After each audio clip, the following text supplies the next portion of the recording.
Chapter 155. Xiao Bao gradually stopped sobbing. He lifted his little face, and his big eyes were still filled with tears. "Mommy, is Xiao Yi your child too?" Xia Dong's breathing instantly stopped. Her beautiful eyes were instantly filled with shock. She fiercely pinched her palm before she found her voice again. "Xiao Bao, why would you have such a strange thought? Then why did you take the bullet for him?" Xiao Bao's face was filled with grief and indignation. Xia Dong pursed her lips and tried to calm herself down. "He's a child, and mommy is an adult. It's normal for adults to protect children." "Is that really the case?" His dark eyes stared straight at her as if he wanted to look into the depths of her heart. "Of course. Why would mommy lie to you?" Xia Dong laughed dryly and patted his head. "Don't let your imagination run wild. Let's go home." She started the car and looked straight ahead. She focused on driving as if nothing had happened. Xiao Bao's heart was filled with suspicion. He was not a 3-year-old child who could be fooled so easily. He had caught his mommy's flash of panic just now. He would definitely find out the truth. It was midsummer, and the weather could change at any moment. It was a poisonous day when they left the old Bailey mansion. They had just reached the foot of the mountain when it suddenly started raining heavily. The rain splashed against the car window. Xia Dong slowed down the car and glanced sideways at Xiao Bao, who was staring out the window in a daze. "Baby, did Xiao Yi speak today?" Xiao Bao had already begun to suspect that his mommy was also Bailey Yi's mommy. When he heard that she was concerned about him, the suspicion in his heart intensified. He was very upset and said angrily, "She did. It's a good thing that she spoke." Xia Dong smiled, but then she thought about how Xiao Bao ran down the stairs crying. Could it be that even Xiao Yi knew? Worry surfaced in her heart again. Her phone suddenly rang. It was a call from Mika Keto. "Hello, Brother Shin." Mika Keto stood in front of the floor-to-ceiling window in the office and looked at the pouring rain outside. Her expression was a little heavy. "Are you home now? It's raining heavily outside." "Not yet. We just reached the foot of the mountain in the villa area." "Brother Shin, is something the matter?" Xia Dong noticed that his tone was a little heavy. Mika Keto rubbed her eyebrows. "Something happened in Japan. I need to go back to deal with it." Xia Dong frowned. "What's going on? Is it serious?" "Sumiyoshi Kai and Inagawa Kai have recently stolen a lot of Yamaguchi-gumi's business. I heard that Inagawa Kai has also smuggled a large number of drugs from Vietnam. They want to invade Yamaguchi-gumi's sphere of influence." The Sumiyoshi Kai and the Inagawa Kai were the two major Japanese gangs, second only to the Yamaguchi-gumi. The three gangs were harmonious on the surface, but in fact, there were undercurrents and constant struggles. They must have known that the leader of Yamaguchi-gumi was not in the Japanese headquarters, so they took the opportunity to seize territory. Mika Keto felt that drugs were too harmful, so she hated them very much. In her sphere of influence, the sale of drugs was prohibited. Mika Keto was aiming at this fat piece of meat and wanted to introduce drugs to her. Xia Dong quickly understood the seriousness of the matter and said, "Brother Shin, have you booked the plane tickets? When do you plan to go back?" "I'll rush back tonight. I'll ask Lu Xing to stay and protect you." Mika Keto had already asked Jiang Dao to pack his luggage and leave it in the office. After he settled the company's matters, he would take a plane back to Japan. "Okay, Brother Shin. You have to take care of yourself. Don't let yourself get hurt, okay?" Mika Keto smiled, and her eyes were filled with tenderness. "I know. You have to take care of yourself too. Take good care of the children and wait for me to come back." "I know." Xia Dong listened to him say a few more words and handed the earpiece to Xiao Bao. Baby, Uncle Shin has something to say to you.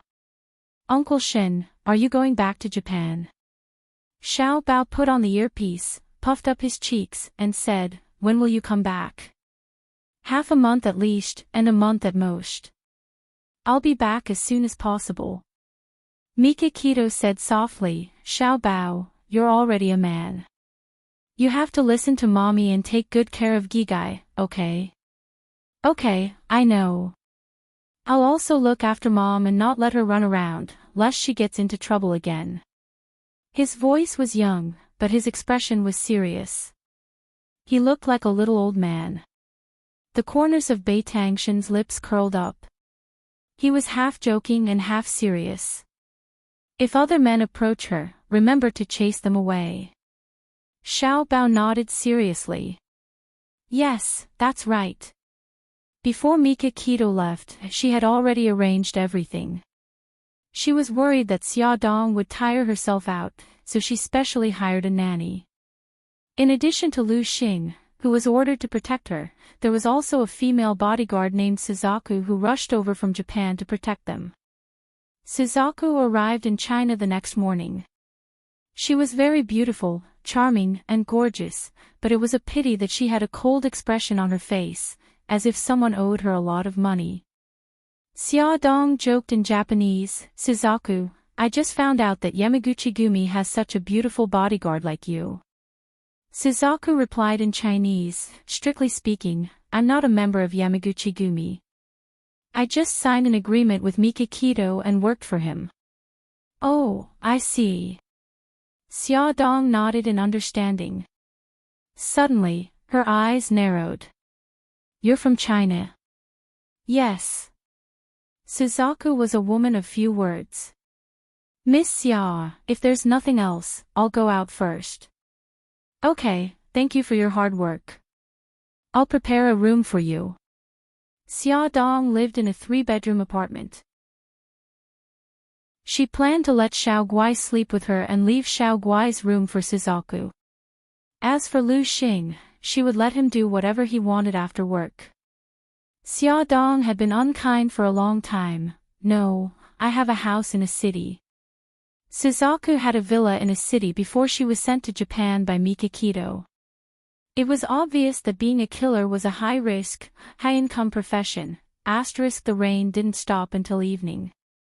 Bailey Han drove back to the old house. Immediately, a servant was waiting for him at the gate with an umbrella. As soon as he opened the car door, the servant held the umbrella and said with a smile, Young master, you're finally back. Little master is speaking. A look of surprise flashed across Bailey Han's eyes. He quickened his pace and walked to the living room. As soon as he reached the door of the living room, he heard the old lady's laughter and Xiao Yi's clear and tender voice. He seemed to be telling a joke, which made the old lady laugh. Bailey Xiong and Bai Jinxiu were also sitting in the living room with smiles on their faces. The servant took off his wet coat and hung it on the floor hanger. Bai Jinxiu smiled and said, Ah Han, you're back at the right time. Come and listen to Xiao Yi's joke. It made the old lady very happy. That's right. Come and listen too. The old lady wiped the tears from the corners of her eyes. No one could tell if they were tears of laughter or tears of joy. Daddy, you're back. Xiao Yi stood up from the sofa and greeted him Gigai. Bailey Han patted his head, picked him up, and put him on his lap. What joke is Xiao Yi telling? Tell it to Daddy too. Okay. His beautiful eyes curved. But Daddy, I have a condition. If I can make you laugh, you have to promise me one thing. You've learned to negotiate with Daddy. Bailey Han's eyes were smiling. His cold and handsome face seemed to soften a lot. He ruffled his hair. Let's hear it. He pursed his lips, and his dark eyes were filled with anticipation. Daddy, I want to thank Chief Editor Xia in person. I know that she took good care of me when I was sick. The old lady's expression changed. She wanted to say something, but in the end, she held back. Bailey Xiong and his wife's expressions were also a little ugly. Bailey Han's lips curved. You should thank her, but I can only make a decision after I hear your joke.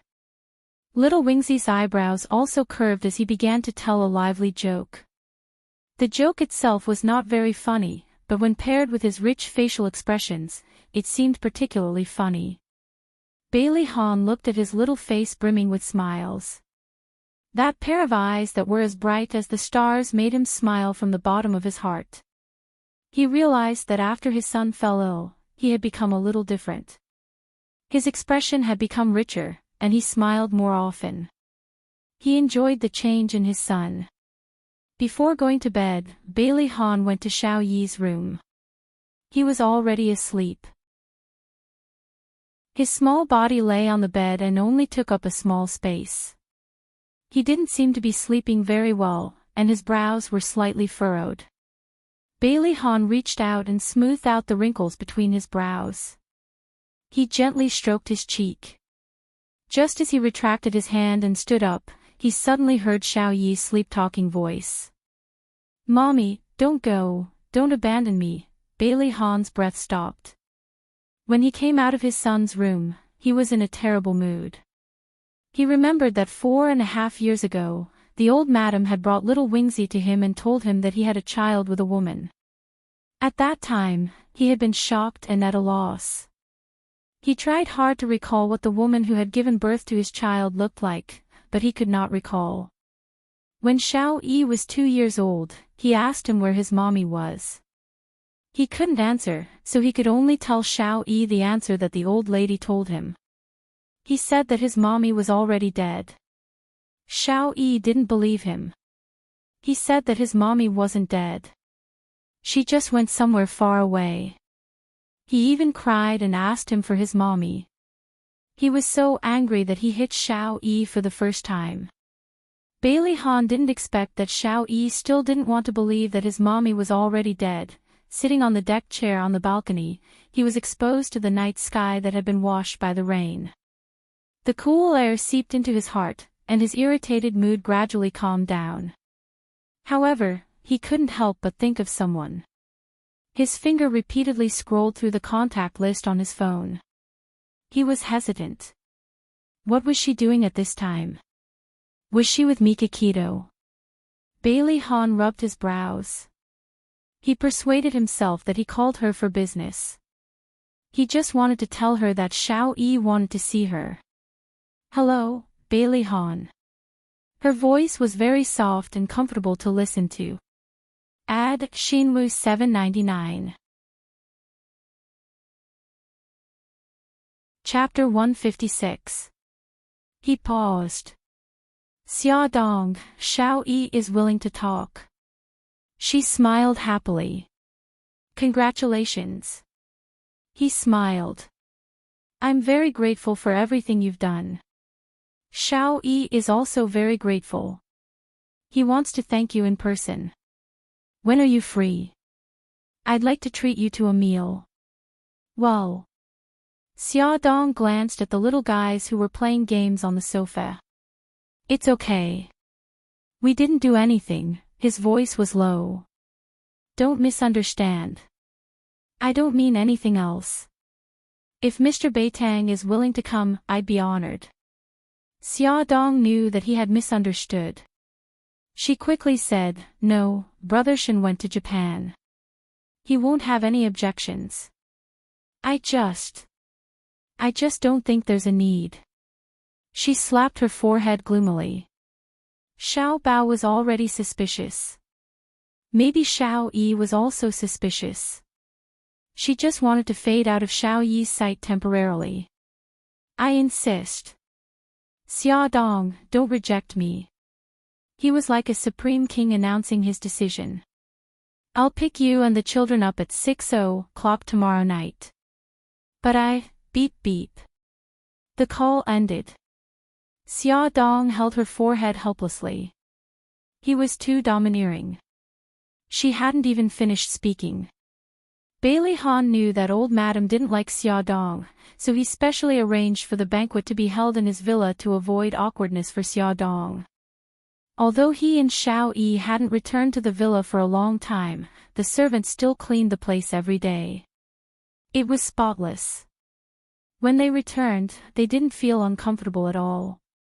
According to his instructions, the butler added a rocking chair, hanging basket, seesaw, and other children's play facilities in the garden. In just one afternoon, the butler led the servants to decorate the villa's outdoor balcony into a Caribbean-style banquet venue. Under the blue sky and white clouds, the golden sunset covered the entire open-air balcony with a layer of faint radiance. Tall palm trees, coconut trees, and date trees exuded the unique fragrance of trees and fruits. Under the parasols, there were a few white reclining chairs placed side by side. The ground was covered with a layer of fine and soft white sand, which was said to be specially transported from overseas beaches. Not far away, there was a barbecue rack. A foreign chef in a chef's uniform had already started barbecuing the meat. The fresh meat sizzled on the barbecue rack, and the aroma of the meat permeated the air. A violinist stood by the railing, his back facing the setting sun as he played a melodious tune. Bailey Han was wearing a white tuxedo, and Xiao Yi was also wearing a white suit. When the father and son stood together, they looked exactly the same and were both extraordinarily handsome. Everything was so charming. The moment Xia Dong and the children stepped onto the balcony, they were immediately mesmerized. Xiao Guai's little face was red with excitement. He covered his face and screamed, "It's so beautiful. Mommy, it's exactly like the beach." Xiao Bao didn't say anything, but from his sparkling eyes, it was obvious that he liked it. Xia Dong smiled faintly. "It's very beautiful. We like it very much." She was wearing a bohemian-style long dress. It was sleeveless and cinched at the waist, and the hem of the dress flowed elegantly. It was extremely compatible with the sunny beach. A gentle breeze blew and lifted her long hair. She raised her chin slightly, feeling the comfort of the breeze. Her side profile looked tranquil and beautiful under the sunlight. She smiled. "Bailey Han, I also brought a guest over. I hope you don't mind." The guest Xia Dong was talking about was Suzaku, who was standing behind her. She didn't want to let Suzaku follow them, but she insisted. She said that it was Mikakito's orders. She had to follow them when they went out, even when they went to buy groceries. Bailey Han raised his eyebrows in surprise. "Suzaku? I didn't expect you to work for Mikakito now." Suzaku was expressionless. "I admit defeat." Bailey Han's thin lips curved. "Your master ordered you to follow Xia Dong at all times, including when she goes on dates." Suzaku glanced at him indifferently.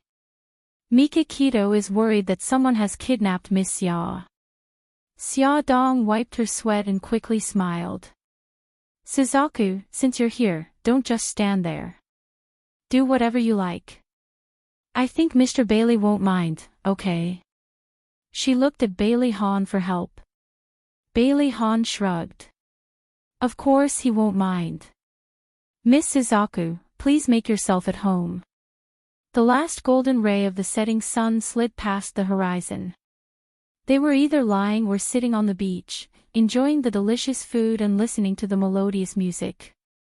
It was as if they could hear the sound of the waves. The cool breeze blew gently and it was extremely comfortable.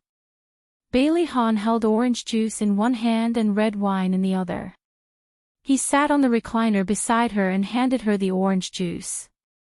There was a gentle smile on his face. "Let me toast to you.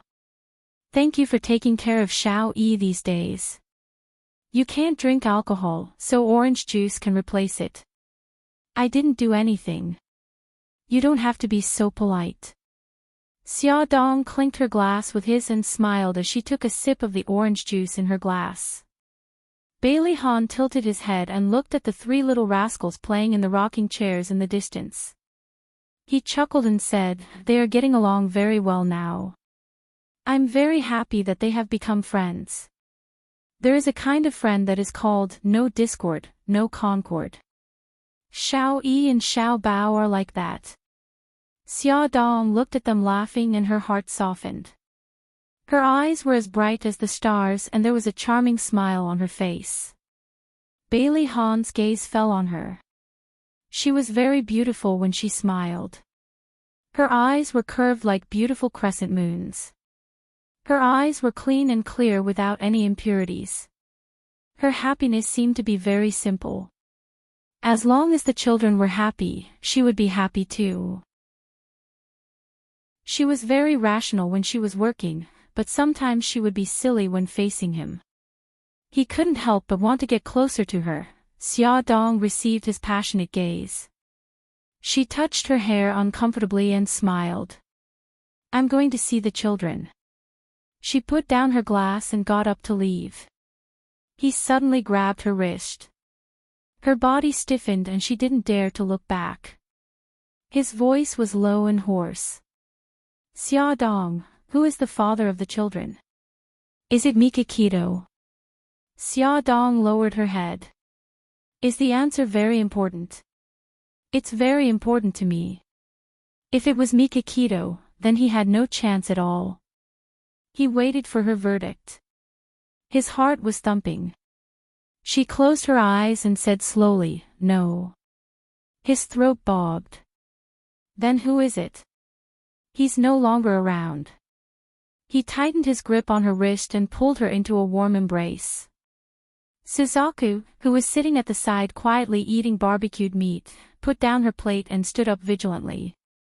Her sharp eyes stared at Bailey Han. If he did anything out of line, she would not hesitate to take action. Bailey Han ignored her and said in a low voice, "Who is the father of the children you're carrying now?" Xia Dong smiled. "This time, it's Mikakito." "No, I don't believe it." He pinched her chin and forced her to look into his eyes. His eyes were dark and deep, just like the sky before a storm. He lowered his voice with a hint of anticipation. "We've done it twice in total. I didn't use any protection on both occasions." She interrupted him. "No, it's not yours." The blood drained from his face. All his fantasies were shattered. She laughed self-deprecatingly. "That's right. What you're seeing now is the real me. I'm a promiscuous woman who's two-timing. You can use any word you like, stop talking." He suddenly covered her mouth. There was a cold anger in his eyes. "I'm too stupid. This matter ends here." He used so much strength that it hurt her face. However, she did not make a sound or struggle. She only looked at him quietly. Her pair of clear and bright eyes were devoid of sorrow, joy, anger, and displeasure. His heart was filled with grief and indignation. Why did he still have hope? Why did he end up humiliating himself? Suzaku said coldly, "Bailey Han, let go of Miss Xia. You're not allowed to bully my mommy. Let go of her."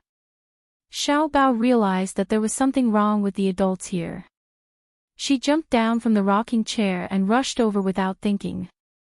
She kicked Bailey Han's long legs fiercely. Bailey Han slowly released his hand. His face was dark as he left the balcony without a word. He was in a terrible mood and needed to be alone to get some fresh air. With the crisis resolved, Suzaku sat down and continued to enjoy the food and wine.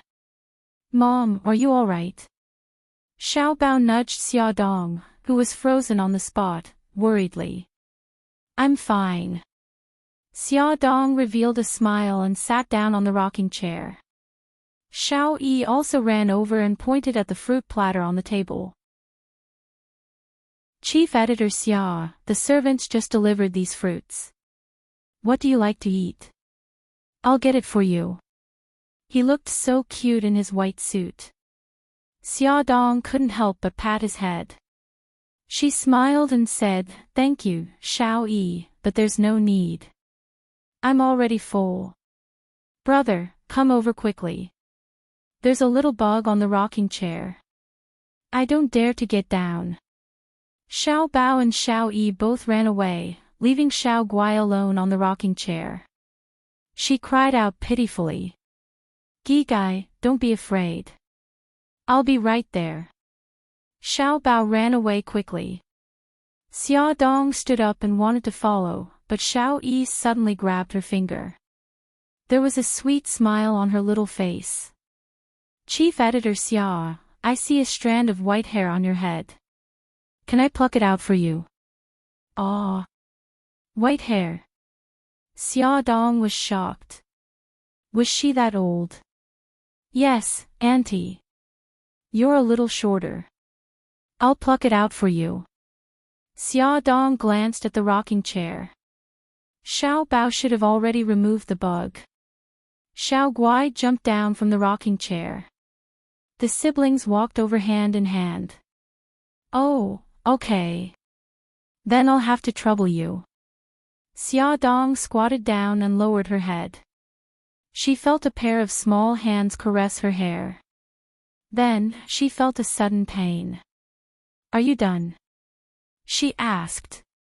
Yes, I'm done. Xiao Yi quickly plucked it out and put it in his pocket. She looked up. Xiao Yi, let me see. Xiao Yi had already taken out a strand of white hair from his other pocket. He handed it to her. Actually, he picked it up from his great-grandmother's room. Attention, Hongcha 866. Chapter 157. Ah. My hair is really white. Am I really that old? Xia Dong was very sad. She was clearly not even 30 years old yet. Sob. Mommy, why are you squatting on the ground? Xiao Bao walked over with Xiao Guai and asked curiously. Bao, Gi Gai, Mommy's hair is already white. If Mommy becomes an old woman, will you still love Mommy? Xia Dong hugged her children sadly and rubbed against them. Xiao Bao's face turned green. Mom, it's normal to have white hair. Look at the young man's white hair. He's still a teenager and he already has white hair. It's your fault for overusing your brain. When we go back, I'll research a diet to nourish you. I'm sure you'll be rejuvenated. Oh, that's true. But you haven't answered my question. When I become an old woman, will you despise me? Will you be like those unfilial children in the news and chase old grandpas and grandpas out of the house? Xia Dong seized the opportunity to instill the traditional virtues of filial piety. Xiao Bao rolled his eyes. Mom, I told you it's not good to watch too much TV. Look at you. You're still young and you're already suffering from paranoia. How scary. Xiao Guai's soft body wriggled in Xia Dong's arms. Mommy, don't worry. Even if you become an old woman, my brother and I won't despise you. Xia Dong was so happy that her eyes turned into crescents. Xiao Yi was almost petrified. Was this childlike woman really Xia Xiao Bao and Xiao Guai's mommy? And could she really be their mommy? He couldn't help but touch the hair hidden in his pocket. It would only take a week for the paternity test results to come out and he would know the answer. Bailey Han went downstairs to the living room. He leaned on the sofa and rubbed his brows. Suddenly, the landline beside him rang.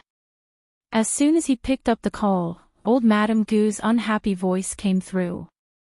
Ah Han, you're in such a hurry to move back to the villa with Xiao Yi because you want to invite Xia Dong to a banquet, right? Grandma, Xia Dong has helped us a lot. You also agreed to let Xiao Yi thank her in person. Madame Dowager said angrily, I agreed, but I meant to invite her to the old mansion and make it clear in front of the whole family. Now you've secretly invited her to your house. If Yun Qian finds out, what will she think? Bailey Han pressed his throbbing veins. Grandma, I've already broken up with Yun Qian. No matter what I do in the future, I don't have to care about what she thinks. Break up. When did this happen? The old madam was shocked and angry. It's been more than half a month. The sound of something breaking came from the other end of the phone. Old madam was so angry that she was trembling all over. Bailey Han, you've grown up and I can't control you anymore, right? Why are you only telling me such an important thing now? Bailey Han held his forehead. Grandma, don't be so agitated. I just think that this is between me and her. There's no need for you to worry about it. Is this between the two of you? This is between the Bailey family and the Su family. Bailey Han, go back to the old mansion immediately and make things clear. Bailey Han lowered his voice. Grandma, I still have guests now. I'll go back early tomorrow morning, okay? No. You have to come back now. The more she thought about it, the angrier she became. It's because of Xia Dong that you've become like this. I'm telling you, you're not allowed to have any contact with her in the future. Come back quickly. Grandma, Bailey Han still wanted to persuade her, but Madame Dowager clutched her chest and cried out in pain. Bailey Han, you unfilial grandson. Are you trying to anger me to death? Ouch, my chest hurts so much. Bailey Han had a headache. Okay, I got it. Grandma, don't hurt anymore. I'll go back as soon as possible. Madame Dowager was the absolute leader in the family. No one dared to disobey her, including Bailey Han, who was very filial to her. Bailey Han returned to the balcony. Xia Dong was playing games with the children. When she saw him, she got up and said goodbye. It's getting late. I should go back. He nodded. I'll send you down. Watching the BMW disappear into the night, Bailey Han squatted down and patted Xiao Yi's head. Xiao Yi, I'm going to the old mansion to visit great-grandma. Go to bed early. Daddy, I want to go with you. I miss great-grandma and grandma too. Xiao Yi saw that his expression was serious. She had a premonition that something was going to happen, so she wanted to go with him. Bailey Han knew that a storm was coming for him. He didn't want his son to be affected. Xiao Yi, Daddy has something to deal with when he goes back. Gigai, stay at home. I'll take you back tomorrow, okay? Xiao Yi and Gigai nodded. After Bailey Han left, Xiao Yi ran into the living room to check the caller ID on the landline. She asked the butler, Grandpa Butler, did my great-grandma call just now? Otherwise, Daddy wouldn't have suddenly suggested going back to the old mansion. They had just moved back from the old mansion this morning. Yes, little master. What did they talk about? Xiao Yi's big eyes were filled with eagerness and anticipation. Grandpa Butler, you were in the living room just now. You must have heard it, right? This. The butler wiped the sweat from his forehead. He couldn't speak carelessly. Grandpa Butler, just tell me, okay? Xiao Yi suddenly hugged the butler's leg. She raised her little face and looked at him with a pair of big eyes. She imitated Xiao Bao's cute expression perfectly. Little master. The butler was in tears. Who could tell him why the usually mature and calm little master suddenly became a cute little cutie? In the end, the old butler, who liked children, couldn't resist Xiao Yi's cute tactics. He wiped his sweat and said, Old Madam and Elder Master were talking about Miss Su. It seems that Elder Master and Miss Su broke up. The old butler didn't dare to say anything else. What welcomed Bailey Han was a storm. As soon as he stepped into the living room of the old mansion, he felt the suffocating pressure in the living room. The whole family stared at him with dark faces. Old Madam stabbed the floor with her walking stick. Han, tell me, why did you break up with Yunqian? We're not compatible. After all, Su Yunqian was the woman he had loved for many years. Even if she had made a mistake, he didn't want his family to hate her, so he didn't tell them the real reason. Not compatible. Bai Jinxiu couldn't help but raise her voice. You've been together for 6 years. You betrayed her back then and had Xiao Yi with another woman. Not only did she not break up with you, but she also magnanimously helped you get back on your feet. Don't you remember? Now you want to break up with her because of a simple, we're not compatible? How can you face her? Bailey Han's eyes darkened. A few years ago, he had a car accident. Not only did he lose his memory, but his legs were also seriously injured. He almost couldn't stand up. It was Yun Qian who accompanied him for 6 months of rehabilitation before he could stand up again. In the bottom of his heart, he was full of gratitude and trust for her. It was because of his deep love that he blamed her. When he found out that his perfect lover had become a woman full of lies and unscrupulous in order to achieve her goals, his heart hurt more than anyone else. He was silent. Bailey Xiong was furious. He slammed the table and scolded sternly, Han, how can you face the Su family by doing this? What will outsiders think of the Bailey family? Bailey Han's heart sank. He stared sharply at his father. Others can blame me, but you don't have the right to do so. The one who humiliated the Bailey family is not me, Bailey Han, but you. Back then, who didn't know that the young master of the Bailey family had a mistress outside and even brought his illegitimate child home? Even now, Lu Xiaoxiao was still living in the villa he bought for her. You unfilial son. Bailey Xiong was so angry that his blood pressure rose. He pointed at him with a trembling finger. I'm telling you, as long as I'm alive, you must marry Yun Qian. Impossible. Bailey Han spat out these 3 words coldly. The elders were so angry that they were about to vomit blood. The old madam tried to suppress her anger. She raised her hand to stop Bailey Xiong from continuing. Her eyes were as sharp as knives. She stared at Bailey Han. Han, tell me honestly. Did you break up with Yun Qian because of Xiaodong? No, this has nothing to do with her. Bailey Han said calmly.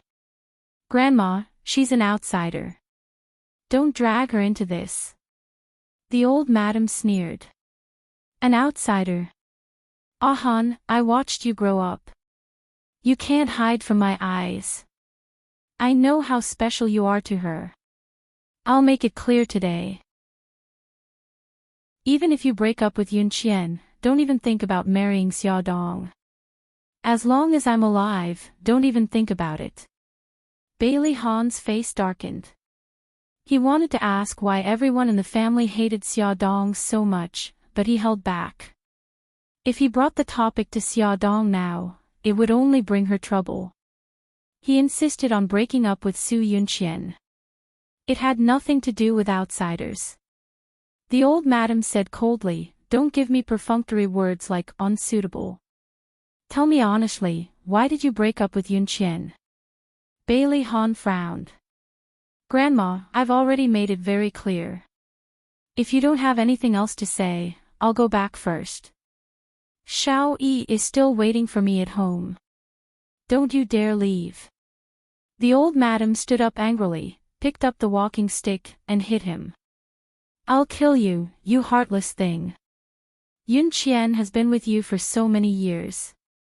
Even if she didn't make any contributions, she still worked hard. How can you be so heartless?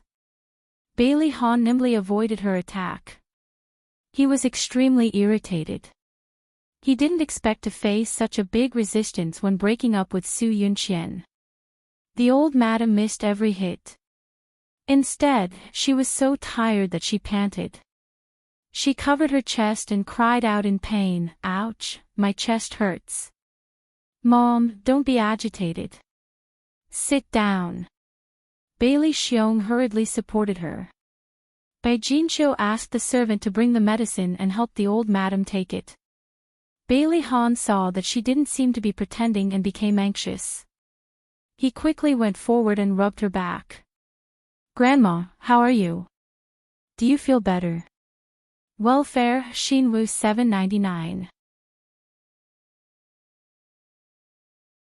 Chapter 158. The old madam took a deep breath and slapped him on the arm. Tears streamed down her face. You brat, why are you always so worrisome? I thought that you would be more mature now that you're a father, but you still did something so infuriating. Grandma, don't be agitated. Be careful not to hurt your body. If you're angry, take it out on me. I'm thick-skinned, so I'm not afraid of being hit. Bailey Han caressed her back and coaxed her. The old madam huffed. What's the point of hitting you? If you really want to appease my anger, apologize to Yun Qian and reconcile with her quickly. Great-grandma, grandpa, grandma, daddy. No one noticed that Xiao Yi had suddenly appeared at the door of the living room. Baby Yi, why are you here? The old madam quickly waved her hand. Xiao Yi walked in front of her and looked up pitifully. Great-grandma, don't blame my daddy. Baby Yi, great-grandma isn't blaming your daddy. I'm just discussing something with him. The old madam carried him onto her lap and stroked his head. How did you get here? I asked the chauffeur uncle to send me here. Great-grandma, I suddenly thought of something, so I came over. You won't blame me, right? Xiao Yi leaned his head into her arms and said crisply. Oh, you mischievous boy. How dare you come out of the house alone? Aren't you worried that great-grandma will blame you? Now you know how to worry. Her beloved great-grandson was acting coquettishly in the old madam's arms. Her anger subsided a lot. She pinched his soft cheeks and said, What did you think of that made you come over? Xiao Yi looked at the old madam innocently with his big eyes. His little face puffed up slightly, making him look very lovable. I was thinking about how I rolled down the stairs that night. The old madam was shocked. What happened? Xiao Yi paused and said, I accidentally heard Auntie Yun Qian talking to someone on the phone. The other party seemed to be called Godfather. That night, I went up the stairs with Auntie Yun Qian, and I asked her who Godfather was. Auntie Yun Qian seemed to be in a panic. She told me not to talk nonsense. I lied to her. I said I knew who the Godfather was, and she pushed me down the stairs. Xiao Yi's face was full of fear, and her small body trembled. She hugged the old madam's waist in fear. Great-grandmother, I'm so scared, the old madam was shocked. She hugged him tightly and patted his back. Xiao Yi, did you make a mistake? Why would Yun Qian push you down the stairs? Xiao Yi suddenly raised her head. Her bright eyes were filled with tears and her face was full of fear. Great-grandma, I didn't make a mistake. I didn't lie. She really pushed me down the stairs. No, how could this be? How could this be? The old madam couldn't believe it. Yun Qian had always been good to Xiao Yi. How could she do such a thing? If someone else said it, she definitely wouldn't believe it. But Xiao Yi never lied. Bailey Han's feelings were very complicated. He had always wanted to find out the truth about Xiao Yi falling down the stairs. But when he found out the truth, his heart hurt more than anyone else. Bai Jinqiu and Bailey Xiong were also shocked. Bai Jinqiu shook her head. I don't believe it. Xiao Yi, did you lie because you didn't want Yun Qian to be your mommy? I didn't. Grandma, every word I said was the truth. Xiao Yi said angrily. Bailey Han rubbed his brows and said in a deep voice, Mom, Xiao Yi didn't lie. That night, I heard Xiao Yi and Yun Qian's conversation at the top of the stairs. Did you also see Yun Qian push Xiao Yi down the stairs? Bai Jinqiu was very satisfied with Su Yun Qian as her future daughter-in-law, so she naturally spoke up for her. Also, who is the Godfather? Why did Yun Qian panic when she heard his name? The whole thing is completely baffling. Mom, although I didn't see Yun Qian push Xiao Yi down the stairs, I believe that Xiao Yi wouldn't lie. When Bailey Han looked at his mother now, it was as if he was looking at himself in the past. His bias towards Su Yunqian had already reached a terrifying level. Mom, the godfather is the middleman of a city's killer organization. Why did Yunqian panic when she heard his name? Why did Xiao Yi hear her talking to the godfather? Isn't the information revealed clear enough? Bailey Han didn't want to involve Xia Dong's matter. Bai Jinxiu still didn't want to believe it. Old Madam's face turned pale. She was more rational than Bai Jinxiu, and of course, she thought more deeply than her. What else could a middleman of a killer organization do? It was either to reminisce about the past or to hire a killer. If it was the former, Yun Qian didn't have to panic. If it was the latter, it proved that she wasn't as kind and virtuous as she appeared to be. Since she wasn't a kind person, it was very likely that she pushed Xiao Yi down the stairs to silence her.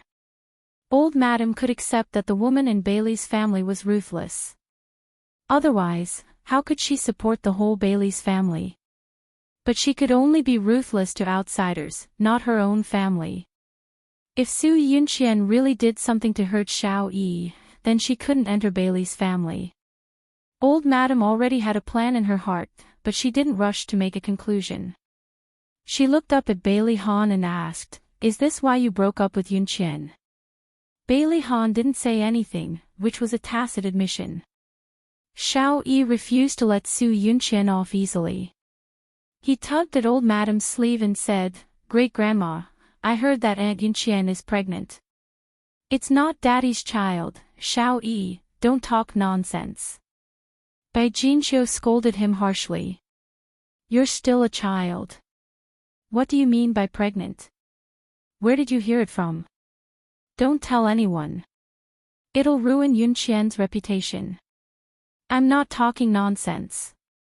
Xiao Yi's eyes were filled with tears. He looked very pitiful. Old Madam couldn't bear to see Xiao Yi sad. "Okay, Jinxiu, Xiao Yi is still a child. Just teach him well.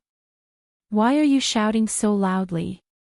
He touched Xiao Yi's head and said, "Xiao Yi, where did you hear it from?" "I heard Daddy and Aunt Yunqian quarreling that day," Xiao Yi said aggrievedly. Old Madam's face darkened. "Ah Han, what's going on?" Bailey Han was very helpless against his son's method of forcing a duck onto a perch. He had no choice but to tell them the truth. "This matter started 2 months ago. Actually, we didn't have sex. Her pregnancy was also fake." Bai Jinxiu had never heard anyone mention Su Yunqian's pregnancy until now. After hearing so much information all at once, she was shocked. Old Madam's heart became clear. Only then did she realize that Su Yunqian was not simple. She had said that she had a miscarriage at the hospital back then, probably to cover up the fake pregnancy. "How dare you hide this kind of thing from me?" Old Madam was disappointed in Bailey Han and even more disappointed in Su Yunqian. Bailey Han did not refute and said lightly, "Grandma, I've already made up my mind to break up with Yunqian. Don't force me anymore." Old Madam suddenly looked a lot older. She sighed. "Forget it. A forcibly picked melon won't be sweet. Let it be." Bailey Han frowned. "Mom, how are we going to explain this to the Su family?" Old Madam pinched the space between her eyebrows. "Ah Han and Yunqian broke up half a month ago. The Su family hasn't said anything. I guess they don't know about Ah Han's breakup either. Let's leave it at that for now. If the Su family really wants to fall out with us, we have nothing to be afraid of. After all, we're on the side of reason." After the storm, everyone except Xiao Yi looked a little tired. Bailey Han brought Xiao Yi back to the villa. The father and son did not speak along the way. The atmosphere in the car was tense. The driver was sweating profusely.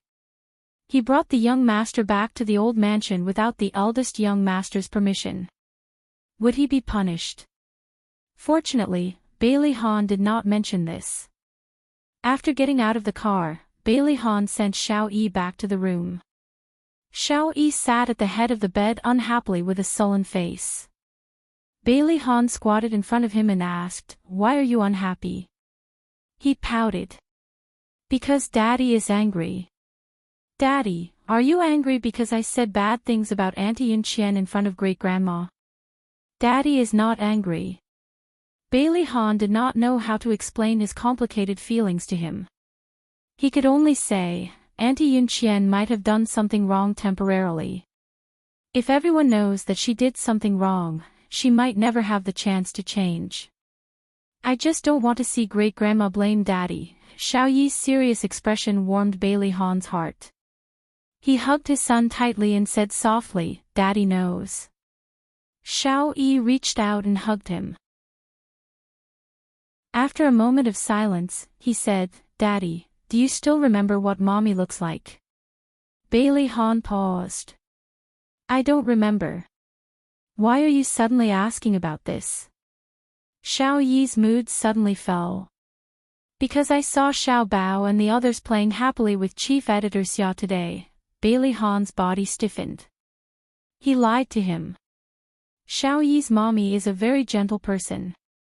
She loves Xiao Yi very much, just like Daddy. "Really?" Xiao Yi's big eyes welled up with tears.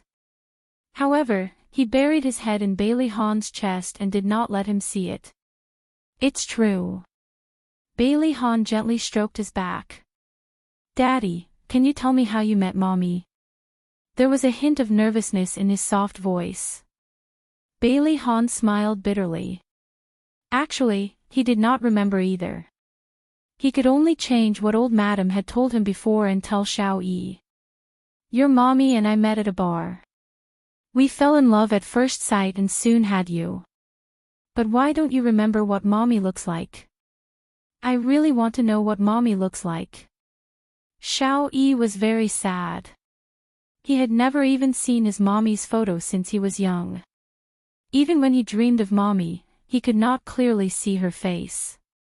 "Daddy was once in a car accident and forgot a lot of things. He also forgot your mommy." "Xiao Yi, don't be sad. Daddy promises that he will love Xiao Yi even more in the future. Make up for your mommy's share, okay?"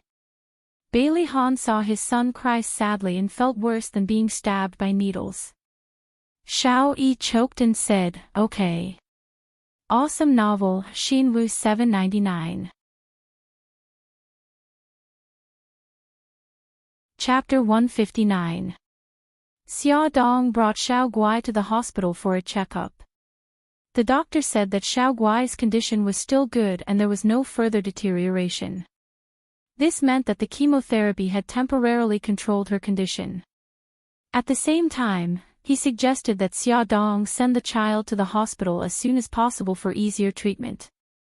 Xia Dong planned to send Xiao Guai to the hospital for hospitalization after Mika Keto returned to China.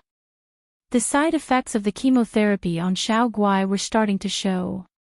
When Xia Dong was combing her hair in the morning, she would secretly pinch a handful of hair that had fallen out behind her back and quietly throw it into the bottom of the trash can. After every chemotherapy session, Xiao Guai would be very tired. From the time she left the hospital until she got into the car, Xia Dong would always carry her and put her in the front passenger seat. She would fall asleep very quickly. Every time this happened, Xia Dong would feel very upset. She wished she could bear all the pain on behalf of her daughter. Xiao Guai fell asleep again. Her little face was abnormally pale, without a trace of blood. While waiting for the traffic light to turn green, Xia Dong took out a clean blanket and covered her body. After Xia Dong turned around, she inadvertently saw the car beside her. The driver was Lin Shihao. Beside him was a beautiful woman. The woman smiled and said something to him. Lin Shihao also smiled. Then the woman took a tissue and wiped his forehead. Her movements were natural and practiced. Lin Shihao calmly accepted it. Xia Dong frowned. They seemed to be very close. After returning home, she still could not forget that scene. After thinking for a long time, she decided to give Yi Siki a call. Yi Zi, I went for a prenatal checkup today and realized that old Lin was not around. Didn't he go to work today? Yi Siki laughed. Yeah, you should have called him in advance. He went to a conference today. Just him alone. No, I heard from him that he went with a colleague. Xia Dong replied with an oh and teased, could it be a woman? Yi Siki smiled. He was with a female doctor. Old Lin said that she was his junior and had just returned from America not long ago. The director even specially instructed him to bring her out to see the world. Why is the dean involved again? You don't understand. Elder Lin's junior is the dean's daughter. Xia Dong said half-jokingly, the dean's daughter is beautiful and capable. Aren't you worried that she will fall for your husband? Yi Siki scoffed at her words. Old Lin tells me everything. Do you think I need to worry? Xia Dong smiled. I'm not asking you to suspect him. I just want you to be more careful. Even if Lin Shihao doesn't have any bad intentions, there are so many beautiful doctors in the obstetrics and gynecology department. Who knows if they will have any ideas? Don't worry. I have absolute faith in our old Lin. How many men like him can you find who would still give me a gift on Qing Festival after 7 years of marriage? Xia Dong smiled bitterly. You're right. I can't find many like that. Men these days would coax you nicely when they were dating, but after they married you, they would become a completely different person. Then that's it. Don't worry about us. You should think more about yourself. Yi Siki started to talk about the usual. Didn't Bailey Han treat you to a meal 2 days ago? How was it? Xia Dong rubbed her eyebrows. What do you mean by how was it? It was just like that. He didn't take the opportunity to confess. Can we not talk about this anymore? Xia Dong scratched the sofa. Yi Siki snorted. You didn't directly reject my question, so that means he confessed. Hurry up and tell me the truth. Xia Dong face-bombed. It's a loss for this industry if you don't become a paparazzi. Don't change the topic. Hurry up and tell me the truth. If you resist, you'll be severely punished. If you confess, you'll be lenient. All right. Xia Dong scratched her head. Actually, it wasn't really a confession. And it wasn't on the day he treated me to a meal. Girl, can you please get to the point? Why are you dawdling? Xia Dong was speechless. My dear lady, you're really hard to please. All right, I'll tell you. When he was discharged from the hospital, tell me. Although she was just repeating Bailey Han's words, Xia Dong's face still started to burn. Yi Siki clicked her tongue and sighed. I told you that he was interested in you, but you didn't believe me. With your EQ, if you were really in a relationship, you'd be so anxious. If you like him, you like him. Why do you have to beat around the bush? She really thought too highly of Bailey Han. Xia Dong was speechless. Yi Siki sighed. Actually, I've always thought highly of Mikakito. Although he looks cold, he treats you and the children quite well. But the problem is that his profession is too dangerous. If you were to be with him, you'd be in a lot of danger. Comparing him to you, Bailey Han's advantages are obvious. Yi Siki didn't say anything else. She planned to change it to matchmaking Bailey Han and Xia Dong in the future. Xia Dong felt that she had failed. She had called Yi Siki to remind her to be more careful, but she didn't expect her relationship problems to be exposed. She quickly changed the topic. Your old Lin will be in the hospital tomorrow, right? I'll go for a prenatal checkup tomorrow.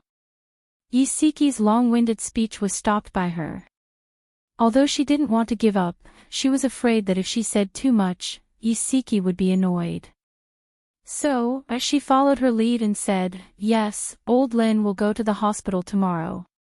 Xia Dong heard the ringtone and said, "Yizi, I have another call coming in. I'll hang up first." "Okay. Call me if you need anything." Xia Dong ended the call with Yisiki and answered Bailey Yun's call. "Fox, what's the matter?" Bailey Yun's voice was a little low. Xia, I want to meet you." "Sure. You can decide the time and place. I know you have to take care of the children. I'll come to your place tonight. I'll call you when I arrive." Bailey Yun sounded a little off. Xia Dong was worried and asked a few more questions. He said that it was fine and that they would meet again tonight. Who would have thought that in the evening, it would start to drizzle? Xia Dong called Bailey Yun, but no one picked up. She walked to the window from time to time and looked out. She lived on the 5th floor and the window faced the neighborhood, so she could see everything clearly. After about half an hour, a Lamborghini slowly drove into the neighborhood. Xia Dong had already changed her clothes. She said a few words to the children and went downstairs with her phone and umbrella. Before she entered the elevator, she received a call from Bai Liyun. Xia, I'm at your place. Come down." "Okay. Give me 2 minutes. I'm going into the elevator." She walked out of the door and saw him standing in the rain without an umbrella. The rain fell on him sporadically. She quickened her pace and walked over to him. She held the umbrella over his head and said, "It's raining. Why didn't you wait in the car?" His hair was already wet. His handsome face was also covered with rain. His charming fox eyes were slightly narrowed as he stared straight at her. "What's wrong?" Xia Dong felt uncomfortable being stared at by him. He smiled and chuckled. "I'll take you somewhere." "Okay." Xia Dong followed him into the car and handed him a tissue. "Wipe your face. You're all wet." Bailey Yun took the tissue and wiped his face casually. The Lamborghini slowly drove out of the neighborhood. After driving for more than 10 minutes, it stopped on the road near the man-made lake. "We're here." Bailey Yun suddenly leaned over. His handsome face was getting closer and closer to her. She grabbed the seat belt awkwardly. He chuckled. "I'll help you unbuckle your seatbelt. I can do it myself." Xia Dong quickly unbuckled her seatbelt and got out of the car. Bailey Yun walked to her side and held her hand. Without looking at her, he said softly, "The steps are slippery. Be careful." Xia Dong was too embarrassed to push his hand away. The man-made lake wasn't very big. There was a pavilion beside it. When Xia Dong got closer, she realized that there were dozens of lotus lanterns floating in the lake. All of the lotus lanterns were gathered in the shape of a heart. Although the rain wasn't heavy, there was wind. The wind blew the candles in the lotus lanterns until the flames flickered, but none of them went out. "Did you light all these lanterns yourself?" He nodded and asked with a chuckle, "Do they look good?" "Yes, but why did you light so many lanterns?" Xia Dong was still wondering why he was so wet when the rain wasn't heavy. It turned out that he had lit the lanterns in the rain earlier. Bailey Yun's face twitched uncontrollably. He reached out and knocked on her forehead. "I beg of you. Can't you be a little more romantic?" "Oh." Xia Dong rubbed her forehead innocently. "It's not that I'm not romantic. It's just that I find it strange. It's not like today is a special day." By the lake, the night was cold. In the lake, the candlelight flickered and the waves were beautiful. They stood in the pavilion, quietly looking at the lake and the candlelight. He suddenly reached out his arm and turned her shoulder around. His eyes looked at her seriously, as if he wanted to see into her heart. She was a little flustered. Bailey Yun held her shoulders with a serious expression. "Xia Dong, I love you." He thought about what Xiao Tianxing said for a long time. In the end, he decided to stake everything on one throw to let her understand his feelings. "I love you." This was the first time someone had confessed to her in such a clear and straightforward manner, but she was still extremely flustered. "Fox, don't joke around." His fingers gripped her shoulders so tightly that they hurt. His voice was serious and urgent. "I'm not joking. Xia Dong, I've liked you for 5 years." Her heart trembled. She bit her lip and didn't dare to look into his eyes. He waited anxiously for her to speak. After a long time, Xia Dong finally said the 3 words that he didn't want to hear the most. "I'm sorry." His heart, which had been in his throat, suddenly fell to the bottom of the valley and shattered into pieces. After a long time, he found his voice again. It was bitter and hoarse. "Why?" Xia Dong smiled bitterly. "Look, I already have 2 children, and I'm pregnant with a 3rd. You, on the other hand, are handsome, rich, and charming. We're not compatible at all." The light in his eyes disappeared. He stared at her flat stomach in disbelief. "Why, you're pregnant?" Awesome novel, Hongcha 866. Chapter 160. Xia Dong nodded and stroked her abdomen with her right hand. "It's already been 3 months." He looked as if he had been struck by lightning. His face was pale and he let go of her stiffly. "The child is Mikakito's. Do you love him?" Xia Dong did not know how to answer him. She wanted him to give up, so she should answer him accordingly. However, she did not want to use Mikakito as a shield anymore. "Why aren't you answering me?" he shouted agitatedly. "Do you know how much courage I had to muster to confess to you? Are you not even willing to give me a reason?" She looked up at him. The dim light cast a shadow on her face. "My heart has been given to the 3 children. I don't have the energy to talk about feelings anymore. Fox, let's just be friends." She picked up the umbrella and wanted to leave. He suddenly grabbed her hand. "You really can't do that." "I'm sorry." Other than these 3 words, she did not know what else to say. Inch by inch, he let go of her hand and watched as she walked further and further away under the streetlights with the umbrella. The pitter-patter of rain had unknowingly become heavier, and it fell into the lake. The lotus lanterns were extinguished one by one, and in the end, there was only a single lantern left floating in the lake. Bailey Yun looked at her figure disappearing into the night. His mood was terrible. He had failed. Was he really going to give up on her?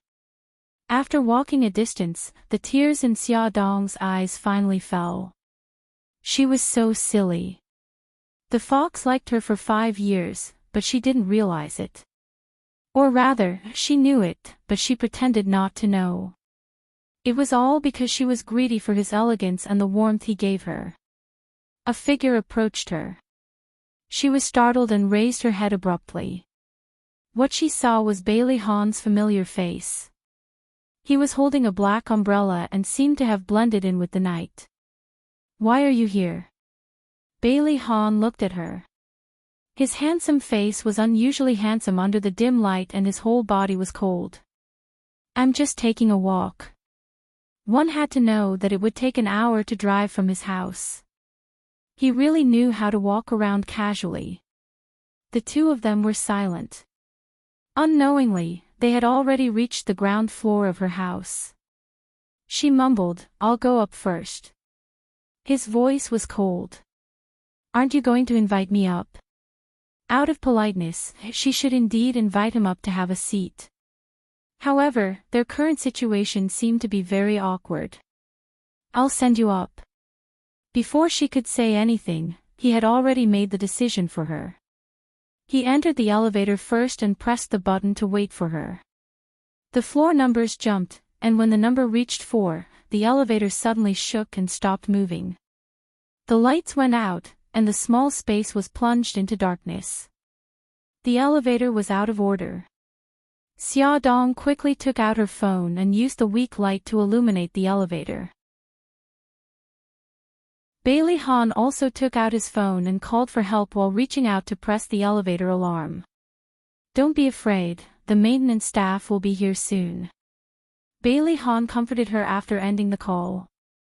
Xia Dong smiled bitterly. "We're really unlucky. We've never encountered an elevator malfunction before. What a coincidence that the two of us encountered it together." Bailey Han suddenly hugged her and said in a low voice, "You know, I'm very glad that I walked into the elevator with you just now." Her heart trembled. "Why?"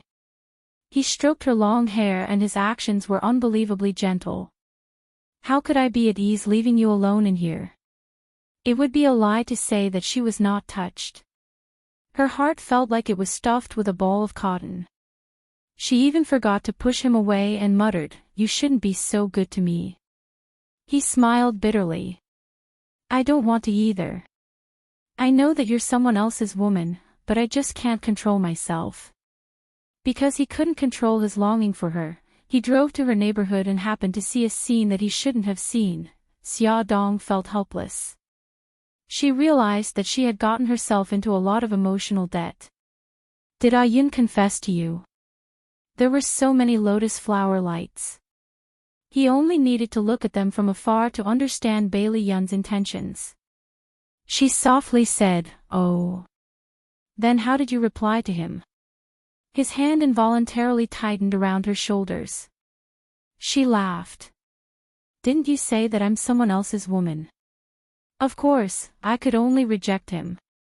"Looks like you really love me, Kikito." Bailey Han's anger rose in an instant. The narrow space was filled with a cold aura. She gently pushed him away and pursed her lips. She didn't say anything else. The atmosphere suddenly became very tense. Just then, someone knocked on the elevator door. "The people inside don't worry. We'll get you out as soon as possible." There were clanking sounds outside the door. It was the maintenance staff using tools to pry open the elevator door. Soon, the elevator opened a very small gap. The gap grew bigger and bigger. A head peeked in from above the elevator door. It was a man in his 40s. "Both of you, give me your hands. I'll pull you up." It was only then that Xia Dong realized that the elevator had stopped between the 4th and 5th floor. It was about 1.5 meters below the entrance of the staircase. If it were any other day, Xia Dong could easily climb up. But now, she was pregnant. "Come up." Bailey Han understood her predicament. He squatted on the floor with his back facing her and pointed to his shoulder. She couldn't help but recall the time when they were on the deserted island. After she was bitten by a snake, he carried her on his back. He was already impatient. "What are you waiting for? It's not the first time." Xia Dong's face instantly darkened. What did he mean by "it's not the first time"? It sounded very easy to think of strange things. "Okay." She carefully climbed onto his shoulder. He stood up steadily and slowly. The maintenance staff outside the elevator reached out to grab her and pulled her out. The maintenance staff reached out again and pulled Bailey Han out. "Thank you so much." Xia Dong thanked the two maintenance staff gratefully. The maintenance staff exchanged a few pleasantries and continued to deal with the malfunction. Xia Dong and the others climbed the stairs upstairs. When the door opened, Xiao Bao, who was nestled on the sofa playing on the computer, didn't even raise his head. He said lazily, "Mom, why were you gone for so long?" "I'm back now, aren't I?"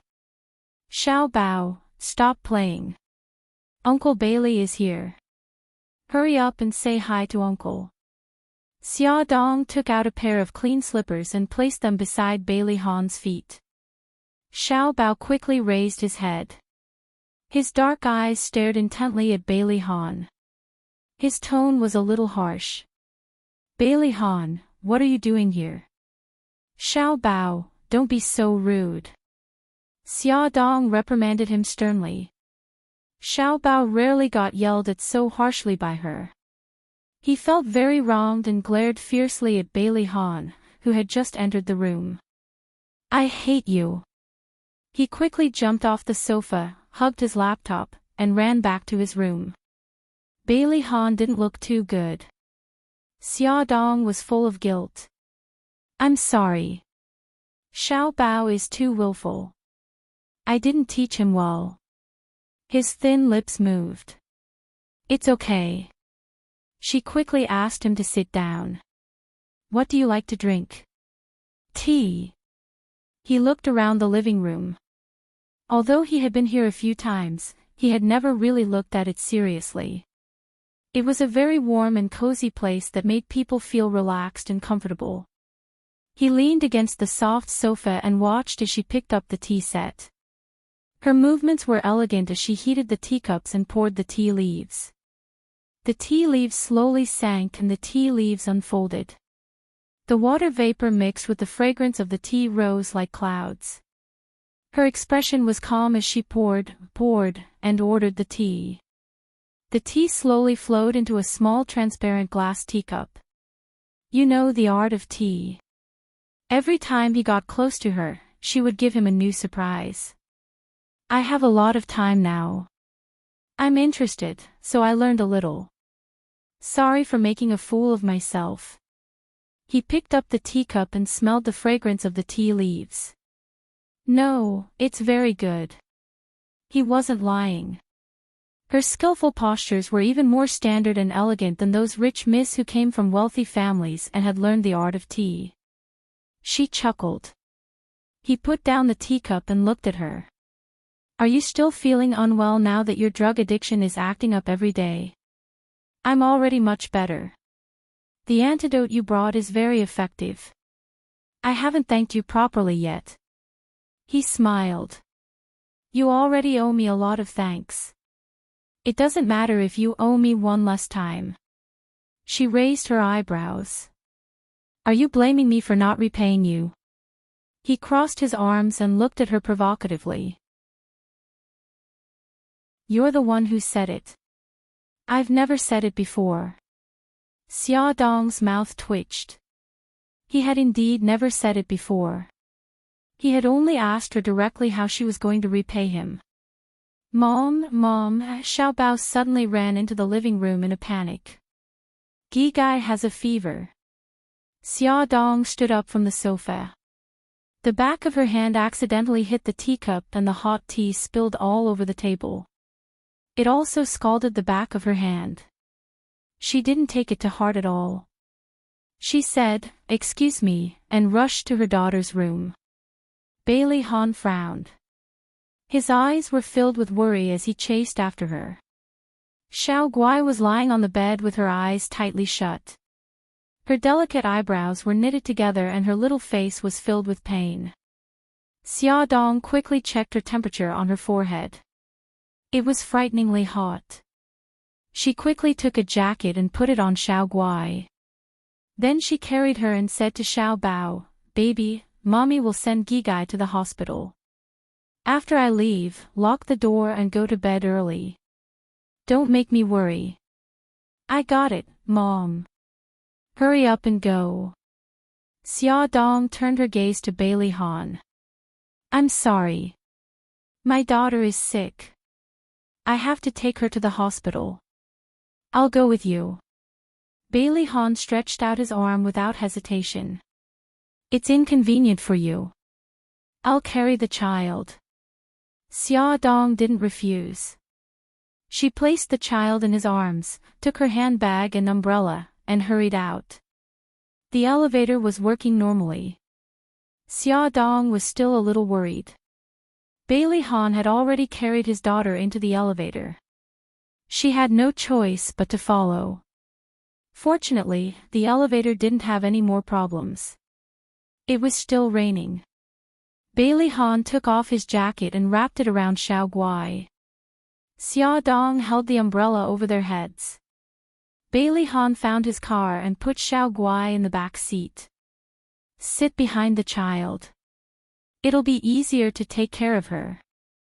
Xia Dong was worried that the rain on her body would get on Xiao Guai, so she took off her jacket. Bailey Han turned up the temperature. Beauty novel, Songshu 566. Chapter 161. Xiao Guai was sent to the emergency room. Xia Dong sat in the corridor of the hospital and waited anxiously. Xiao Guai had been fine before she went out to meet Bailey Yun. Why did she suddenly have a fever? A fever meant that there was a possibility of infection. Severe anemia was more difficult to control after an infection, and it could be accompanied by complications such as sepsis. Xia Dong couldn't control her mind and kept coming up with scary thoughts. She stared at the door of the emergency room, and her teeth clenched slightly because of her trembling. Bailey Han sat beside her and clearly felt her fear. He couldn't help but reach out and hold her cold right hand. He whispered, "Don't worry, Xiao Guai will be fine." He didn't understand why she was so scared when it was just a common fever and a cold. His strength seemed to be transmitted to her through his palm, making her feel that she wasn't alone and that there was someone with her to get through this difficult time. Her emotions gradually stabilized. Bailey Han felt that Xia Dong had stopped trembling. He wanted to retract his hand, but he couldn't bear to. Unexpectedly, she suddenly pulled her right hand out and said softly, "Bailey Han, thank you. It's late now, you should go back first." An inexplicable anger surged in his heart. Do you think I can leave at this time? So what if she relied on him a little? Xia Dong bit her lip and didn't say anything else. She was afraid that she would become more greedy for his warmth and hurt his heart. She had already caused enough trouble and didn't want to add another one. They sat quietly in the corridor. Even though they didn't speak, Xia Dong's heart calmed down a lot. After some time, the door of the emergency room finally opened and the doctor walked out. Xia Dong hurriedly went up to him and Bailey Han followed closely behind. "Doctor, how's my daughter?" The doctor's gaze fell on the two of them. "The patient is out of danger, but she's still in a high fever and her respiratory tract is infected. We're already thinking of ways to control her condition. Doctor, please save my daughter." Because she had always been careful in the past, even though Xiao Guai's health was poor, he had never been infected. Once she heard that Xiao Guai had a respiratory infection and a high temperature, Xia Dong panicked. "Don't worry. Your daughter's current situation is already considered relatively good among the similar diseases. Trust us, there will be a way to control her infection." "Thank you, doctor, thank you." Xiao Guai was sent to the isolation ward. After Xia Dong and Bailey Han disinfected themselves, they put on isolation suits, masks, and gloves before they were allowed to enter the ward. Her face was pale. She was lying in a pile of instruments, and there was a thin tube in her nose. Xia Dong felt distressed when she saw it. She blamed herself. If she hadn't gone downstairs to see Bailey Yun, if she had stayed by her daughter's side, her daughter might not have had a fever. Bailey Han patted her shoulder. When they came out of the isolation ward, Bailey Han's expression was grave. "What illness does Xiao Guai have?" From the conversation between the doctor and Xia Dong, he had already guessed that Xiao Guai's illness was not simple. "It's just ordinary anemia." Xia Dong didn't dare to tell him the truth for fear of arousing his suspicion. He naturally didn't believe it. Although he wasn't a doctor, he knew that ordinary anemia couldn't have such serious symptoms. Her refusal to tell him the truth made him very angry. But she didn't have time to care. Looking at her watch, it was already past 10 o'clock. She said, I'm going to make a call. She took out her phone and walked to the end of the corridor to call Lu Xing.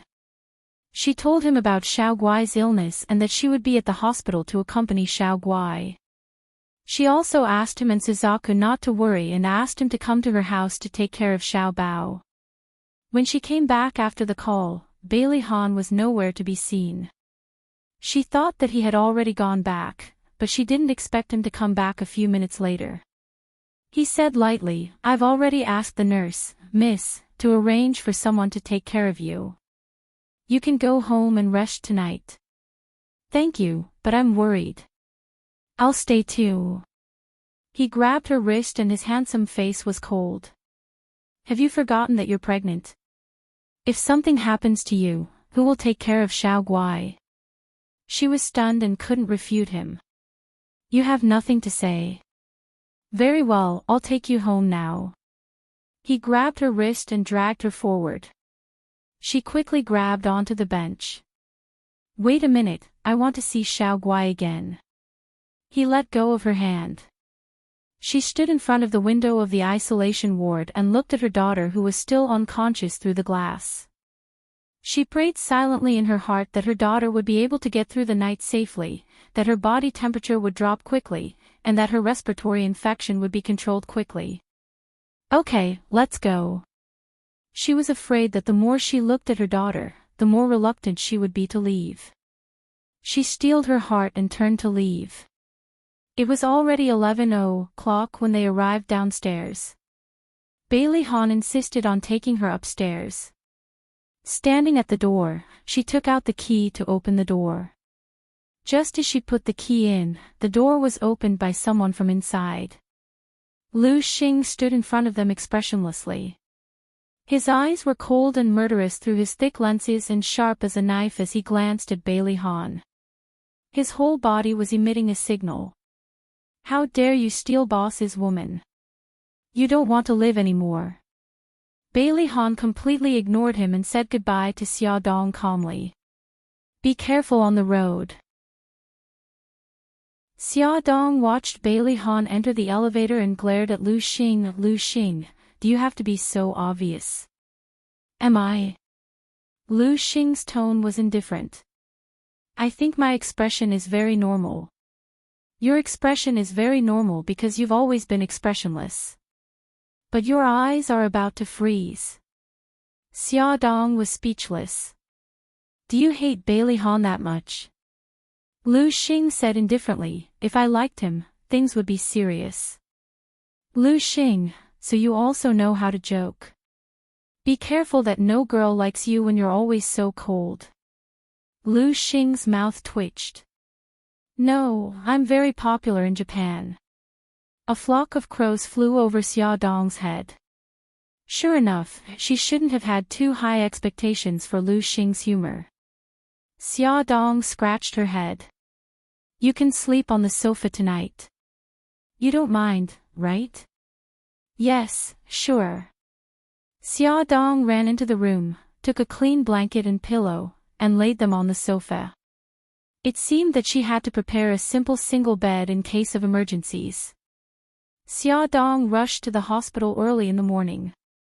The prenatal checkup that was originally scheduled for the morning was postponed to the afternoon. Xiao Guai hadn't woken up yet, but the doctor said that her body temperature had dropped last night. Other than a respiratory infection, there were no other symptoms for the time being. Xia Dong was so excited that she kept thanking the doctor. After more than half an hour, Isiki also arrived at the hospital with a thermos of chicken soup in her hand. Why did you make chicken soup? Xiao Guai hasn't woken up yet. She can't eat it now. Isiki scooped a small bowl with a spoon and handed it to her. This is for you. You were worried about Xiao Guai, so you definitely didn't eat well. You can take it, but the baby can't. Quick, drink it while it's hot. Holding the warm chicken soup in her hand, the room was filled with the fragrance of chicken soup. Xia Dong was very touched. After drinking the soup, Xia Dong said, yesterday, it was Bailey Han who sent Xiao Guai and I to the hospital. I'm a little worried that he will find out about Xiao Guai's illness. Why don't you just tell him the truth? Seeing them so conflicted, Yisiki felt tired for them. How can I do that? If the old madam finds out, she'll eat me up. Xia Dong was scared when she thought about the scene back then. When will you stop being like this? Can you hide it from him forever? I'll hide it for a while. When the baby is born and Xiao Guai's illness is cured, I'll leave City A. By then, the truth won't matter anymore. Xia Dong leaned back in her chair and chuckled softly. I realize that I'm like a frightened bird now. As long as there's even the slightest movement, I'm worried that the truth will be revealed. Yisiki hit the nail on the head. But Bailey Han's feelings for you seem to be getting deeper and deeper. What do you plan to do about it? She laughed. What do you think I'm best at? Yisiki rolled his eyes. Running away.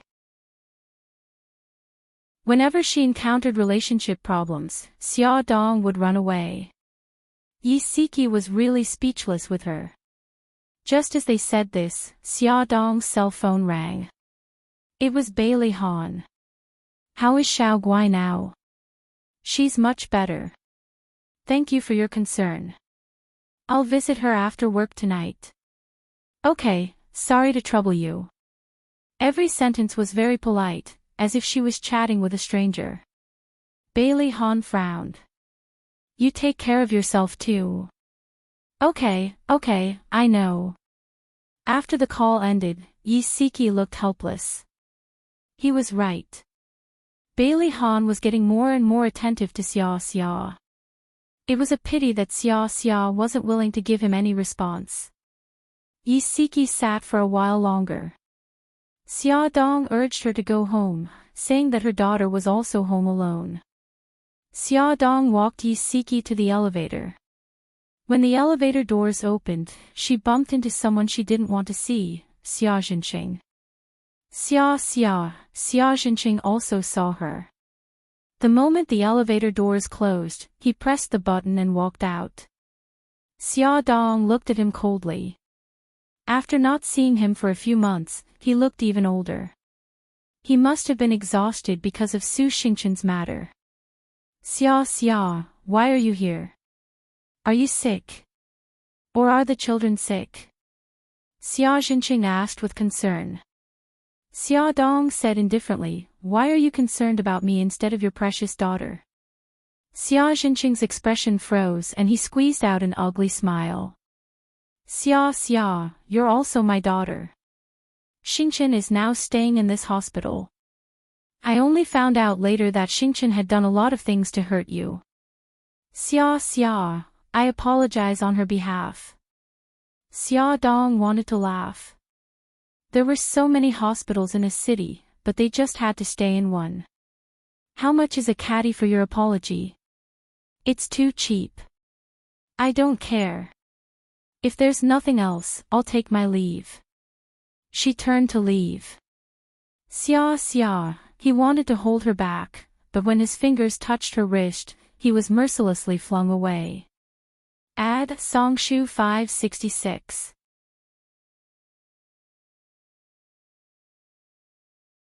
Chapter 162. Xia Jinqing watched as she walked further and further away. In the end, he couldn't help but secretly follow her. In the end, he found that she had stopped in front of the isolation ward. He didn't dare to approach her and could only watch from afar. When she changed into the isolation gown and entered the ward, he acted like a thief and leaned against the wall. He saw his cute little granddaughter lying on the hospital bed, her face pale and weak to the point that it made his heart ache. His phone suddenly rang. Xia Jinqing hurriedly covered his phone and quickly ran away. He lowered his voice, honey. Xia Jinqing, where are you now? Why haven't you come down after so long?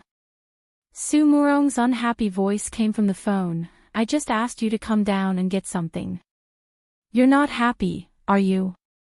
Honey, you misunderstood.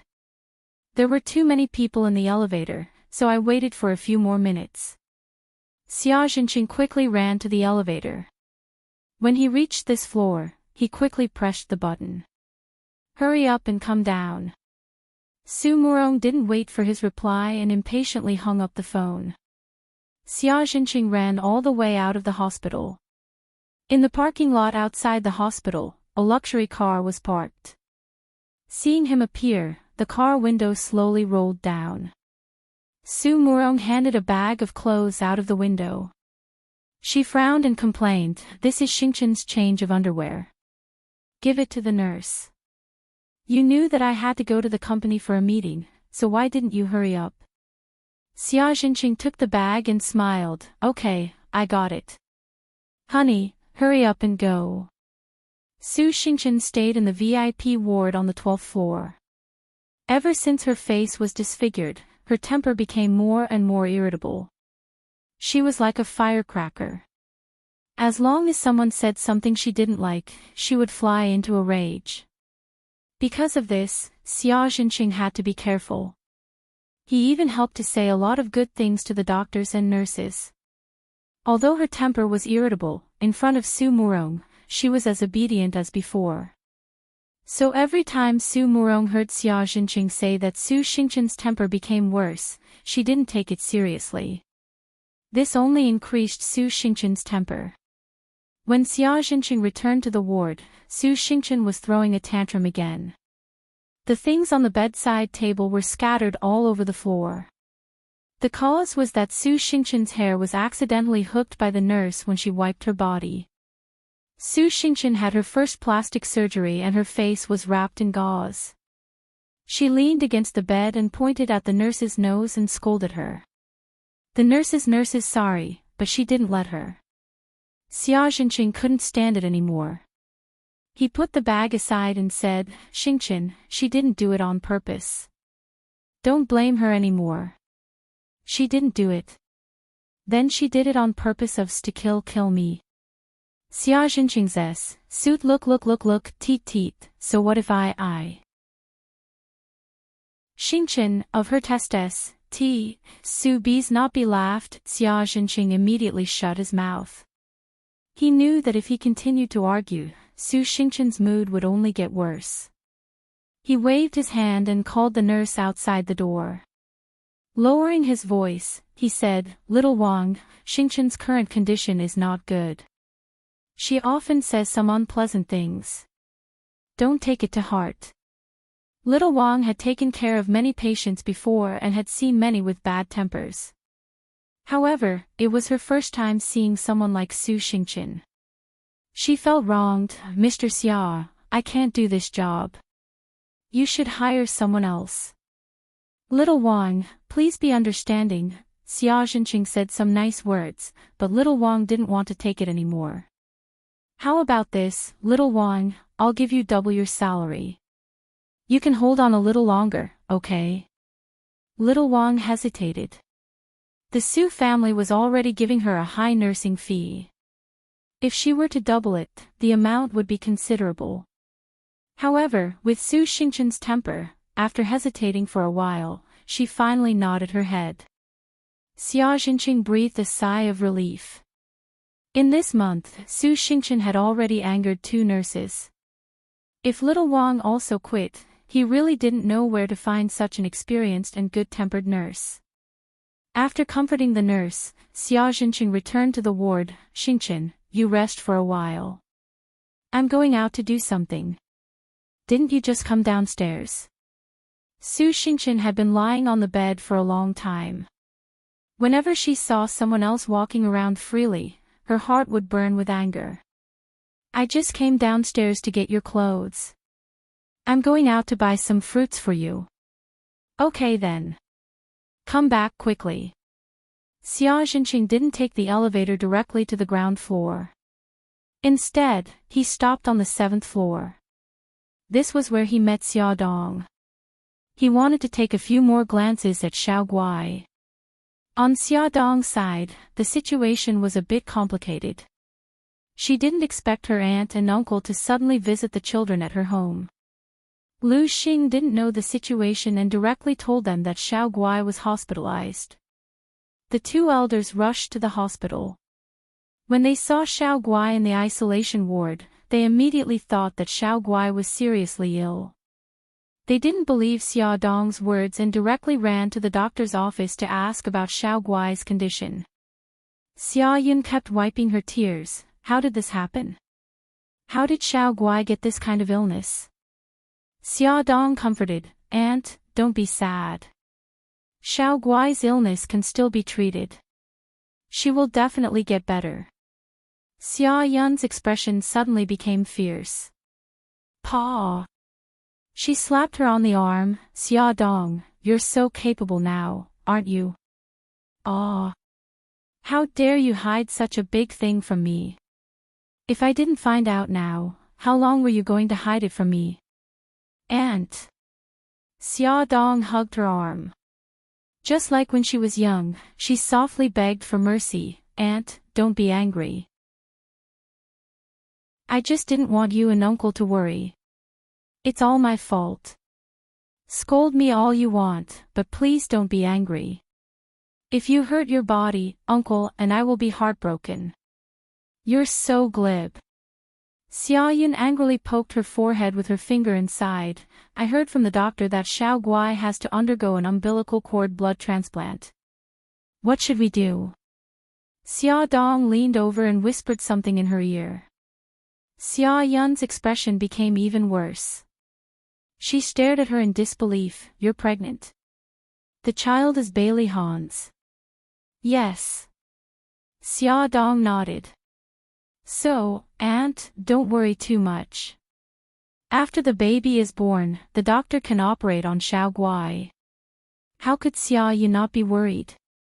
Xiao Guai's matter had been resolved, but Xia Dong had suddenly been promoted from a mother of 2 to a mother of 3. Moreover, she didn't have a husband. What would others think of her? She held Xia Dong's hand tightly. Xia, let's hurry up and find a man to marry. How about Mikakito? I think he treats you very well. He's been taking care of you all these years in Japan. He knows you very well." "Aunt, I've always treated him as an older brother," Xia Dong said helplessly. If her aunt knew that Mikakito was in the underworld, she definitely wouldn't have said those words. "Then I'll use my connections and find someone to introduce you to a blind date. Let's try to get married after the baby is born." Xia Yun was very decisive. She looked up and asked her husband, "Gao Mingyuan, honey, are there any male teachers in your school who are around 30 years old who are not married yet? If there are any suitable ones, you can introduce them to Xia." "Aunt," Xia Dong didn't know whether to laugh or cry. "You're dreaming. I'm a mother of 3 now. Who would want me?" "Child, how can you say that?" Xia Yun was very protective. She was unhappy when she heard this. She poked her forehead with her finger. "So what if you're a mother of 3? You're so young, beautiful, and capable. Who would dare to dislike you? I'll fight him." Xia Dong quickly hugged her arm. "Aunt, let's not rush. Let's not talk about this first. The most important thing now is to treat Xiao Guai's illness." Xia Yun was worried. "Xiao Guai's illness is important. Your marriage is also important. Anyway, I want the baby to be born with a father." Xiao Bao and Xiao Guai were born in Japan. It was fine if they didn't have a father, but now the baby in her belly must be born in China. She must find a father for the baby. No matter how Xia Dong tried to persuade her, Xia Yun took this matter to heart. While they were chatting, they found that Xiao Guai in the isolation ward had woken up. They quickly changed into isolation clothes and went to see her. "Gigai, you're awake. Do you feel uncomfortable anywhere?" The 3 adults surrounded her. "Mommy, great-aunt, great-grandpa." Xiao Guai's eyes slid across them.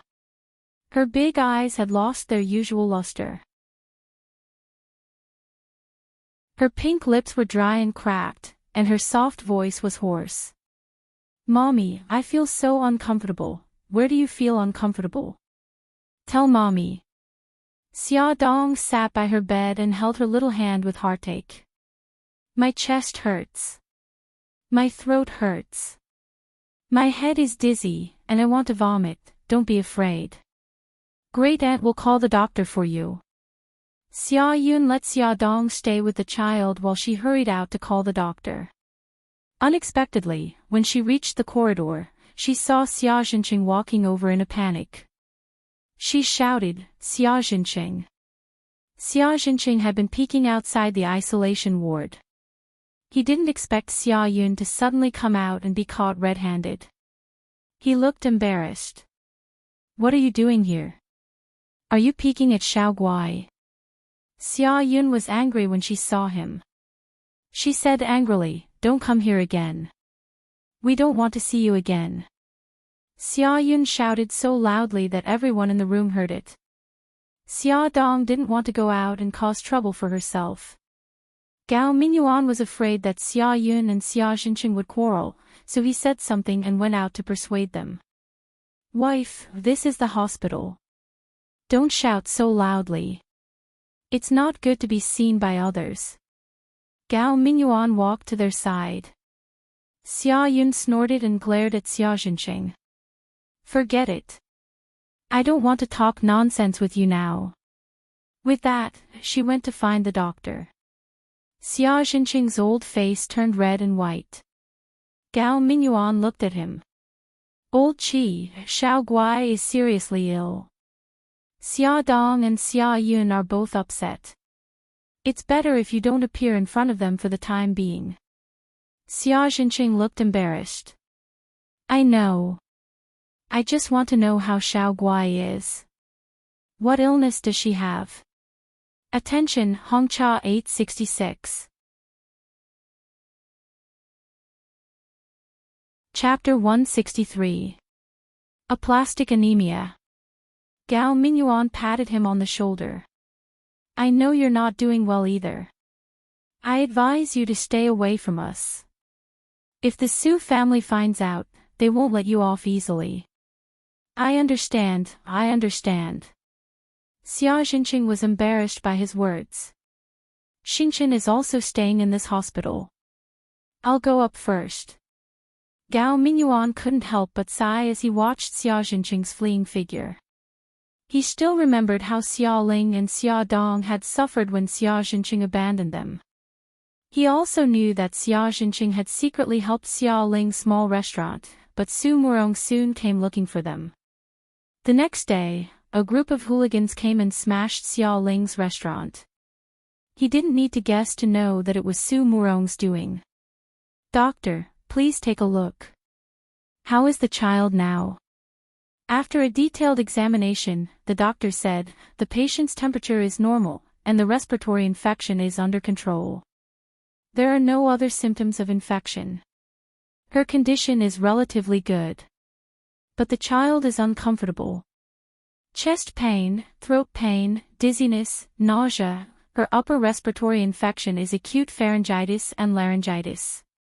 Chest pain and throat pain are normal reactions. Dizziness and nausea are also symptoms of aplastic anemia. The doctor explained in detail and said, I'll prescribe some medicine for her to relieve her current symptoms. Thank you, doctor. After the doctor left, Xiao Guai lay weakly and pitifully, looking at Xia Dong with teary eyes. Mommy, it's all my fault. Gigai, what's wrong? Xia Dong stroked her hair. I really want to eat ice cream, but Mommy and brother won't let me eat it. Mommy wasn't home last night, so I ate ice cream without telling brother. It was because Xiao Guai ate ice cream that she got a fever. Xia Dong hugged her, her heart full of guilt. If she had been at home with the child, this wouldn't have happened. Big drops of tears rolled down from Xiao Guai's eyes. She sobbed, Mommy, it's all my fault. It's okay. Gigai, don't cry, Xia Dong coaxed her gently. Gigai will get better soon, but you can't eat ice cream anymore. Okay, I won't eat it anymore. Xiao Guai nodded sensibly. After lunch, Xia Dong went to the People's Hospital for a checkup. Xia Yun went home to make soup for Xiao Guai while Gao Mingyuan stayed at the hospital to take care of her. After the prenatal checkup, Lin Shihao said that both the fetus and the mother were healthy. Xia Dong hesitated for a moment and asked, Shihao, I want to know if the medicine has any effect on the child. When will it be tested? From the 16th to the 20th week of pregnancy, you can perform an examination for abnormalities. Through the Tang screening, you can screen the development of the fetus's neural tube. At around the 24th week, you can perform a three-dimensional ultrasound to observe whether the general structure of the limbs and organs is deformed. Xia Dong took note of the time seriously. Lin Shihao said, How is Xiao Guai now? Xia Dong repeated what the doctor said. Lin Shihao comforted her. She'll be fine after the infection is controlled. Don't worry too much. Okay, I'm fine. Go on with your work. I won't disturb you anymore. Xia Dong smiled. Someone knocked on the office door. Lin Shihao said, Come in. Bai Meiwei walked in with a cup of coffee. She placed the coffee on Lin Shihao's desk and said with a smile, I bought coffee just now, and I bought a cup for you too. I know you like black coffee without sugar. Lin Shihao smiled. Thank you. Xia Dong recognized Bai Meiwei. She was the woman who sat in Lin Shihao's car that day. Okay, senior, I won't disturb you anymore. Bai Meiwei's gaze fell on Xia Dong. She nodded politely and walked out of the office. I should get going too. Shihao, sorry to trouble you. You don't have to be so polite. Lin Shihao walked her to the door of the office. Bailey Han got off work early and drove to the hospital to visit Xiao Guai. Yi Siki was also there. Xia Dong was feeding Xiao Guai food. Through the glass, he saw her patiently feeding Xiao Guai a spoonful of soup. Then she used a tissue to wipe away the soup stains on her lips. Yi Siki walked up to him. Bailey Han, I want to talk to you. They were sitting in the corridor. The door to the isolation ward was closed, so their voices couldn't be heard. Yi Siki looked up at the glass window. Xia Dong was focused on feeding Xiao Guai and didn't notice them. She lowered her voice and said, Do you really like Xia Dong? She thought he wouldn't answer, but to her surprise, he answered with a serious yes. Yi Siki smiled. Will you despise her because she's an unwed mother? He frowned. No. He was an unwed father himself, wasn't he? If, and I'm saying if, Xia likes you too, will you marry her? Bailey Han's gaze was deep and penetrating. Miss Yi, what are you trying to say? Yi Siki smiled. Don't get so agitated. I just want Xia to be happy. Bailey Han's gaze froze. He said calmly, she has Mika Keto now. They're already engaged. Yi Siki retorted sharply, you and Su Yunqian were also engaged. Are you two together now? Bailey Han's face darkened. She's pregnant with Mika Keto's child. Yi Siki sneered. So you keep saying that you won't despise her child, but in the end, you're still despising the baby in her belly. Forget it. Forget what I said. She got up and was about to leave when Bailey Han's calm voice came from behind. What I really mind is that she loves Mika Keto. If it wasn't love, why would she be pregnant with his child? Yi Siki's back was facing him, and her lips curved into a satisfied smile. She turned around and looked at him quietly. What if I say that she doesn't love Mika Keto? Would you be willing to marry her? He didn't answer, but she could see his answer from his resolute gaze. She smiled and sat back down beside him. She said softly, Bailey Han, I'm only going to tell you this once.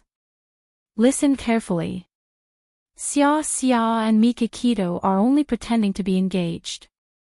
The child in Xia Xia's belly isn't Mikakito's. She's not a fickle woman. As for whose child it is, don't tell me you still don't know. Bailey Han felt a gush of hot air rush to his head. He was completely stunned. The thoughts that popped into his head were driving him crazy. His heart was pounding like a war drum. He almost wanted to rush in and interrogate that little woman who was full of lies.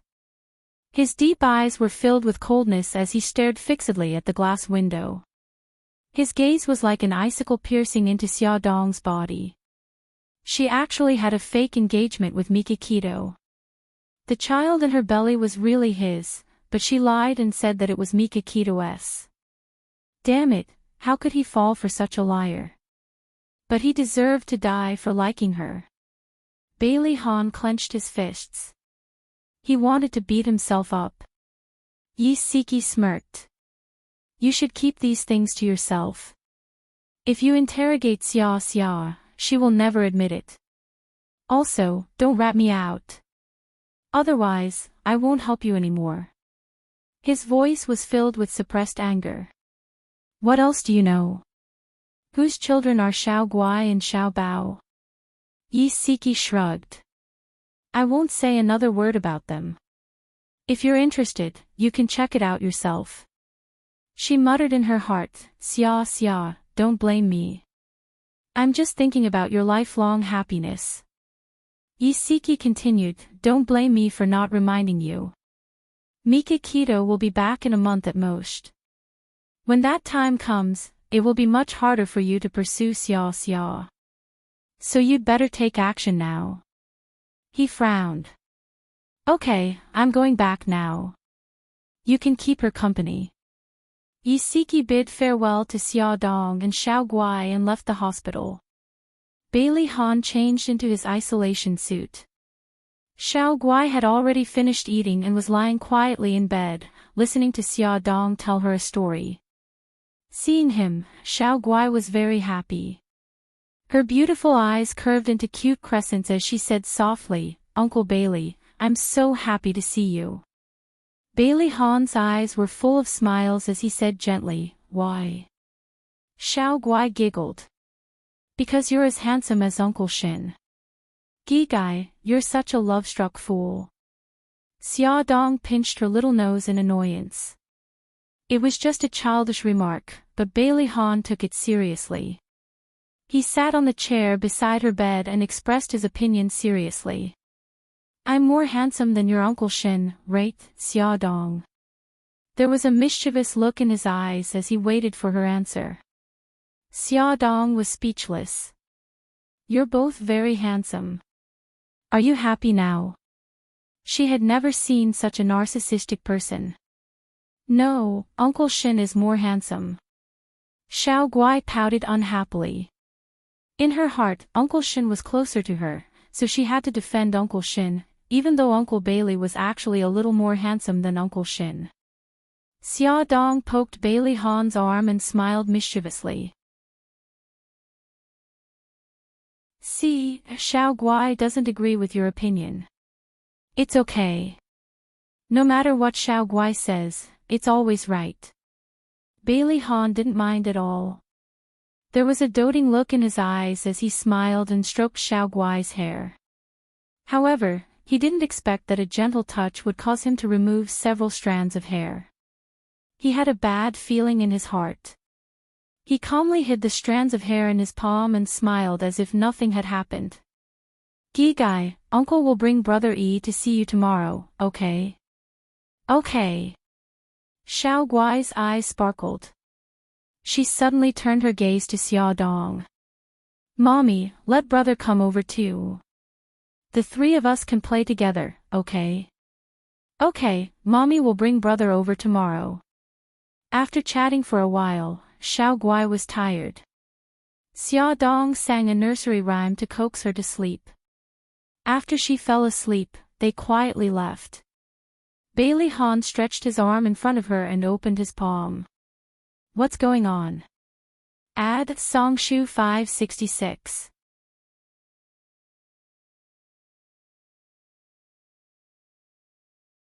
Chapter 164. Xia Dong looked at the hair in his hand and her heart tightened. She said bitterly, she's anemic and doesn't have enough blood, so her hair loss is more serious. Even if she's anemic, her hair loss shouldn't be this serious. He held the hair in his hand and looked at her deeply. Xia Dong, don't lie to me anymore. What illness does Xiao Guai have? Xia Dong gritted her teeth. Anemic. Bailey Han's face darkened. It's okay if you don't want to tell me. I can ask the doctor. You're not the patient's family. You have no right to get the patient's condition from the doctor. I have many ways to get the doctor to tell me.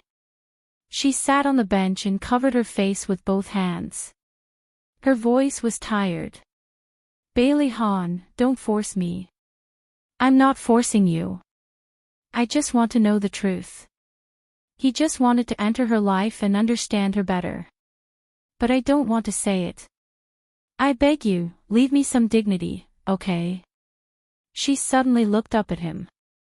Her beautiful face and beautiful eyes were covered with a layer of mist. His heart softened.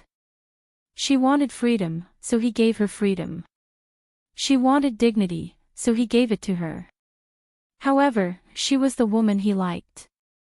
Even if he had to go to the ends of the earth, he would not let go. He did not continue the previous topic. You're tired. I'll take you home. Xia Dong heaved a sigh of relief. She took one last look at Xiao Guai and Gigai followed him home. Bailey Han drove seriously and stared ahead. He said lightly, Yun has decided to go to America. Xia Dong was shocked. America? Why? He said he's going to America to start a business. After Bailey Yun's last confession failed, he went to Charm Club and got drunk. He slept at home for a day and then suddenly announced to his family that he was going to America to start a business. Only Bailey Han knew the real reason. He had been rejected by Xia Dong, so he hid abroad to recuperate. As for starting a business, Bailey Han had reservations. Xia Dong fell silent. She guessed that Bailey Yun went abroad because she rejected him. After Bailey Han sent Xia Dong home, he sat for a while before leaving. When Xia Dong walked him to the door, he suddenly said, I want to touch your belly. Ah. Let me feel the baby, he said seriously. Xia Dong blushed. She grabbed his outstretched hand and placed it on her abdomen. She said softly, it's only 3 months. I can't feel the fetal movement. Her abdomen was slightly protruding. When he placed his hand on it, there was a strange feeling. His expression was calm, but his heart was in turmoil. He couldn't help but be excited. That was his child. Even though the child hadn't moved yet, he had a feeling that it was his flesh and blood. He suddenly pulled her into his arms and said hoarsely, take good care of the baby. She was at a loss. Yes, I will. Okay, I'm leaving. He stroked her hair gently and looked at her abdomen with a tender gaze. His warm gaze made Xia Dong feel uneasy. Could it be that he had found out something? No, that's impossible. If he knew that the baby was his, he wouldn't be so calm. Yes, that's right. It was already past 10 o'clock. Xia Dong was still hesitating whether she should call Bailey Yun to ask about the situation. However, she had just rejected him. If she contacted him now, it would be like rubbing salt on his wound. Bailey Han's words before he left suddenly appeared in her mind. His flight is tomorrow at 4 o'clock in the afternoon. He might not be back for a few years. After this parting, they would not see each other for a few years, and she had always treated Bailey Yun as a very important friend. Xia Dong hesitated for a while, but in the end, she still dialed his number. The call went through, but the person on the other end was silent. She said embarrassedly, Fox, it's me. I heard that you're going to America. Bailey Yun tightened his grip on the phone, the veins on the back of his hand popping out. However, his voice sounded casual. Yes, my flight is tomorrow at 4:00 in the afternoon. She bit her lip, not knowing what to say. It was as if she was worried that she would hurt him. In the end, he spoke first. Xia, if I were as capable and powerful as Mikakito, would you be with me? Xia Dong was silent for a long time. Fox, I treat you as a good brother. I understand. He chuckled softly. She couldn't see the broken light in his eyes. Will you come to send me off tomorrow? I'm sorry, Xiao Guai is sick. I have to take care of her at the hospital. Fox, I wish you a safe journey. Xia Dong used all her strength to say this. Her heart felt as if it was being grabbed by a large hand, painful and suffocating. Since she didn't love him, she shouldn't give him any more hope. City A's International Airport. The afternoon sun was scorching. It shone through the glass windows onto the ground of the departure hall, casting a white shadow.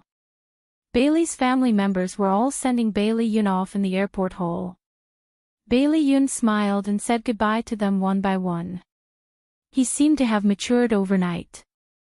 The smile on his face was no longer as unrestrained as before. Instead, it had a sense of stability.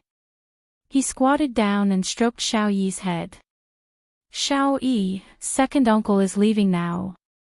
If you have any problems chasing girls in the future, you can look for me anytime. Xiao Yi's eyes were red. She puffed up her cheeks sternly.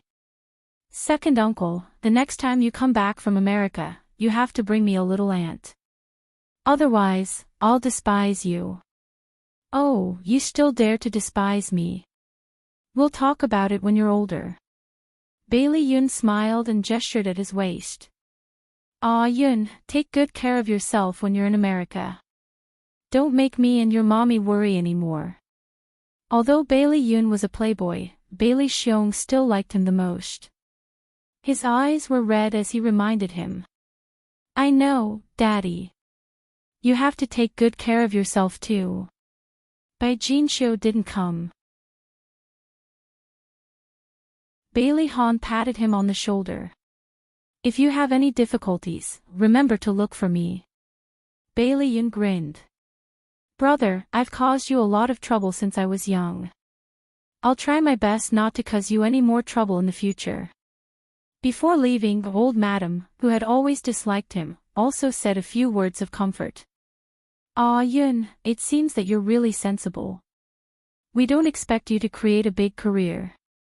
As long as you're safe and sound outside and don't cause trouble, we'll be satisfied. If you have any difficulties, just tell us. No matter what, we'll always be a family. Bailey Yun hugged her. Thank you, Grandma. It was time to board the plane, but the person he wanted to see the most still didn't come.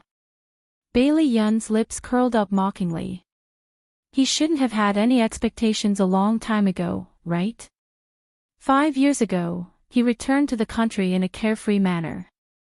5 years later, he left sadly. The only thing that didn't leave him was the small boarding box in his hand. He didn't have any big luggage. Dragging the small boarding box, he took one last look at the city and the entire departure hall. Then, he waved to his family, raised a bright smile, and embarked on a new journey in life. His back disappeared in a bright light and disappeared at the boarding gate. Xia Dong hid behind the shelves of the convenience store in the airport, tears streaming down her face. Suzaku stood behind her and handed her a tissue. She said lightly, Bailey's family has left. Okay, thank you. Xia Dong took the tissue and wiped the tears on her face awkwardly. You're already at the airport. Why don't you go see him? Suzaku talked about this matter in a tone that sounded like she was talking about the weather. Let him leave without any expectations. Only then will he start a new life, right? Xia Dong had already sorted herself out, but her eyes were a little red. Suzaku narrowed her eyes. I don't understand. Maybe he already doesn't have any hope. What he wants is for you to send him off as a friend. But now, he's obviously very disappointed. Xia Dong was startled. If Suzaku was right, then didn't she break Bailey Yun's heart? On the plane, as soon as Bailey Yun sat in his seat, he tightly covered his face. His shoulders trembled slightly, and a weak choking sound came from his throat. "Sir, are you okay?" the beautiful stewardess asked with concern. Bailey Yun maintained this posture and didn't answer. Only the arc of his shoulders gradually became smaller. "Sir." The stewardess called out again, but there was still no response. She took a tissue, bent down and handed it to Bailey Yun's fingers, and said softly, "Sir, don't be sad. Parting is for a better meeting." Her soft voice crashed into Bailey Yun's pained heart. He slowly took the tissue from her hand and said with a hoarse voice, "Thank you." "You're welcome." The stewardess smiled sweetly and walked to the next passenger. When he raised his head, he only saw a pretty figure. When they got off the plane, a stewardess stood at the exit of the cabin and politely bowed to every passenger. "Sir, please take care. Thank you for taking this flight." Bailey Yun, who had already stepped out, retracted his foot, took off his sunglasses, and carefully sized up the stewardess. She was very cute, with a round apple face, big watery eyes, and a kind smile. "Sir, is there anything else?" Bailey Yun raised his eyebrows. He recognized her voice. It was the stewardess who comforted him on the plane. He took out a red velvet box from his pocket and stuffed it into her hand. "This is for you." The stewardess's eyes widened in surprise. Her expression was very similar to someone's. "Thank you, but we have a rule that we can't accept gifts from passengers." She wanted to return the box to him, but he waved his hand. "I've already given it to you. If you don't like it, then throw it away." He strode away, leaving her in a daze. Another passenger walked over. She quickly regained her senses and bowed politely. "Madam, please take care. Thank you for taking this flight." "Duobao, what did that person give you just now?" "Quickly open it and see." A colleague witnessed this scene. After the cabin was empty, he went up to her and gossiped. "I don't know either." Li Duobao was very innocent. She didn't understand why that stranger forced something on her. "Open it and see." Her colleague Su Qing snatched the box from her hand and opened it. He was stunned. What a beautiful bracelet. This is Cartier's rose gold bracelet. From the looks of it, it should be specially custom-made. There are words behind it. Summer star. What does it mean? Li Duobao's delicate nose wrinkled. She suddenly thought of something. Maybe it's the name of his beloved. Loved one. An. Li Duobao nodded heavily. "I remember now. Before the plane took off, I saw a man with his head lowered. He seemed to be crying. I took a tissue to comfort him. That man's hairstyle and clothes were exactly the same as the man who gave me the bracelet just now. I think he might be sad because he was separated from the person he loves." Bai Li Yun had a head full of golden hair. It was really too easy to recognize him. "Oh my God, just because you comforted him, he gave you such a valuable bracelet." Su Qing wanted to cry. Why didn't such a good thing happen to him? Li Duobao's cute apple face collapsed. "But I can't accept it. How can I return it to him?" Su Qing shrugged with an expression that said, "You can find out his identity through the registration list. But Miss Li Duobao, don't forget that this flight is to New York. Even if you're looking for a needle in a haystack, you won't be able to fish him out." "That's true." Hua, Li Duobao's little face wrinkled. "But even if it's hard to find him, I'll still find him." Su Qing shouted exaggeratedly, anyway, he gave it to you willingly. Just accept it. Why do you have to find trouble? Because I don't deserve it. I won't be able to sleep with this thing. Li Duobao sighed. Besides, this is a gift that he intends to give to his beloved. What's the matter with me accepting it? She had already made up her mind to keep the bracelet well. As long as she found that man, she would return it to him. Bailey Yun walked out of the airport. It was morning in New York. The city was bustling with people and no one would stop to look at him. He swore that he would let everyone in this city know his name within a year. Lin Yi once asked him why he didn't stay in a city if he was determined to develop his career. It was the place where he grew up. He could also get the protection of his family. He replied that he wanted to be like Bailey Han. He wanted to use his own ability to make the people in Bailey's family look at him in a different light. He wanted to make her look at him in a different light. But at that time, he didn't know that Xia Dong wouldn't wait for him for a year. The thing that Su Yunqian was worried about finally happened. She went to visit the old madam. The old madam's attitude towards her suddenly became lukewarm. Bai Jinqiu, who had always loved her, also distanced herself from her. Su Yunqian knew that her plan was exposed. Seeing that the situation wasn't right, she immediately changed. Tears poured out of her eyes and she said in a sobbing voice, "Grandma, Mommy Bai, I'm here today to apologize." The old madam said faintly, "Why do you say that?" "Grandma, I know that I'm wrong about pretending to be pregnant. But that's because I love Han too much," Su Yunqian said as she wiped her tears. Her pitiful look was really beautiful. "Grandma, you know how Han treats Xia Dong.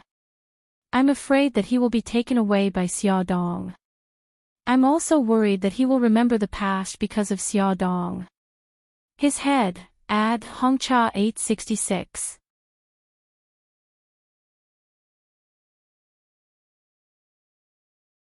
Chapter 165. Her crying stopped just in time. Old Madame Dowager frowned. That was exactly what she was worried about.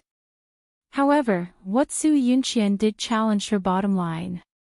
She would never forgive her. Bai Jinqiu's heart softened when she saw Su Yunqian crying so hard.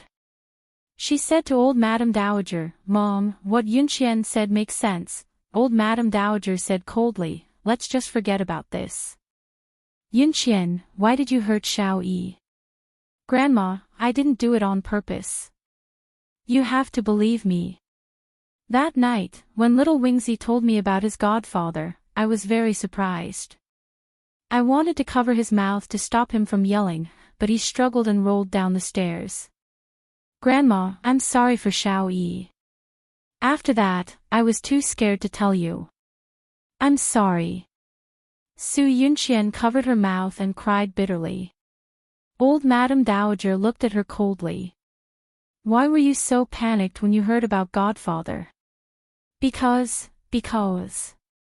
Su Yunqian looked embarrassed. "It's fine if you don't want to say it. I'm tired anyway." Old Madame Dowager took her walking stick and gestured for her to leave. Su Yunqian hurriedly said, "Grandma, listen to me. Godfather is the middleman of the killer organization in a city. Xingchen once contacted him to contact killers to kidnap Xia Dong. That's why I know about Godfather." Old Madame Dowager frowned. "Kidnap Xia Dong? What's going on?" Su Yunqian had already planned it out. She told old Madame Dowager how Suzaku and White Tiger kidnapped Xia Dong, and how Su Xingchen became the mastermind behind the scenes. In short, there was only one central idea. All the bad things were done by Su Xingchen, and it had nothing to do with her. Old Madame Dowager's eyes were sharp. "Xiao Yi said that she heard Godfather talking to you on the phone. Since you have nothing to do with this, why did Godfather contact you?" "Grandma, I only found out about this later." Godfather is Xingqian's godfather. I was the one who showed evidence that Xingqian was the mastermind behind all this. Godfather naturally hated me. He threatened me and asked me to take responsibility for Xingqian's crimes. I didn't agree, so he said he would teach me a lesson. It sounded reasonable, and even Bai Jinxiu began to believe what she said. Old Madame Dowager was also a little shaken. But no matter what, she couldn't forgive Su Yunqian for hurting Xiao Yi. Even if she said that she didn't do it on purpose and gave a good reason, old Madame Dowager was extremely protective. She couldn't accept that Su Yunqian didn't immediately stand up and admit her mistake because she was afraid. Old Madame Dowager paused and said, Yunqian, I've tried to persuade Ahan, but he's stubborn. I can't do anything about it. I don't want to ask about the relationship between the two of you. I'll let you deal with it yourselves. Su Yunqian gritted her teeth and could only agree. Okay. I'm tired. I'm going upstairs to rest. Since you're here, stay for lunch. It's okay, Grandma. I'll go back first. Have a good rest. Mommy, bye. I'll leave first. Su Yunqian knew that it was impossible to change their opinion of her in a short time, so she knew when to advance and when to retreat. Bai Jinxiu's attitude towards her was much gentler. She said, Yunqian, let me walk you out. Su Yunqian quickly said, Mommy, bye, you don't have to be so polite. Let's go. Bai Jinxiu gave her a look, hinting that she had something to say to her.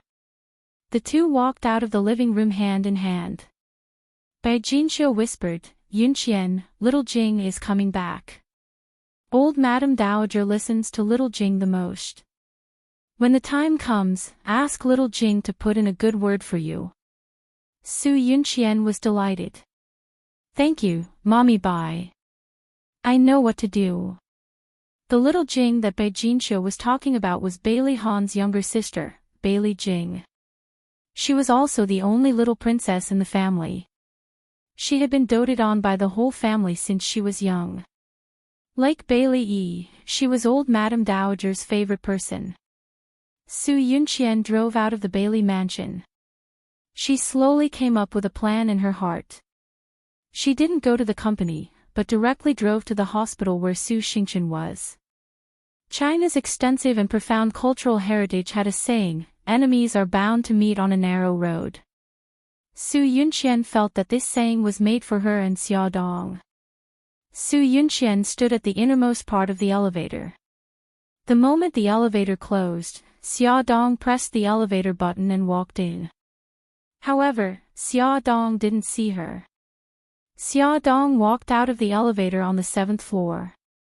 Su Yunqian's brows furrowed and a trace of calculation flashed across her eyes. Uncle, I'm here to see Xingqian. Su Yunqian pushed the door open and entered. Xia Xingqian was peeling fruit for Su Xingqian. Xia Xingqian hurriedly gave up his seat. Yunqian, you're here. You guys chat first. I'll go out for a while.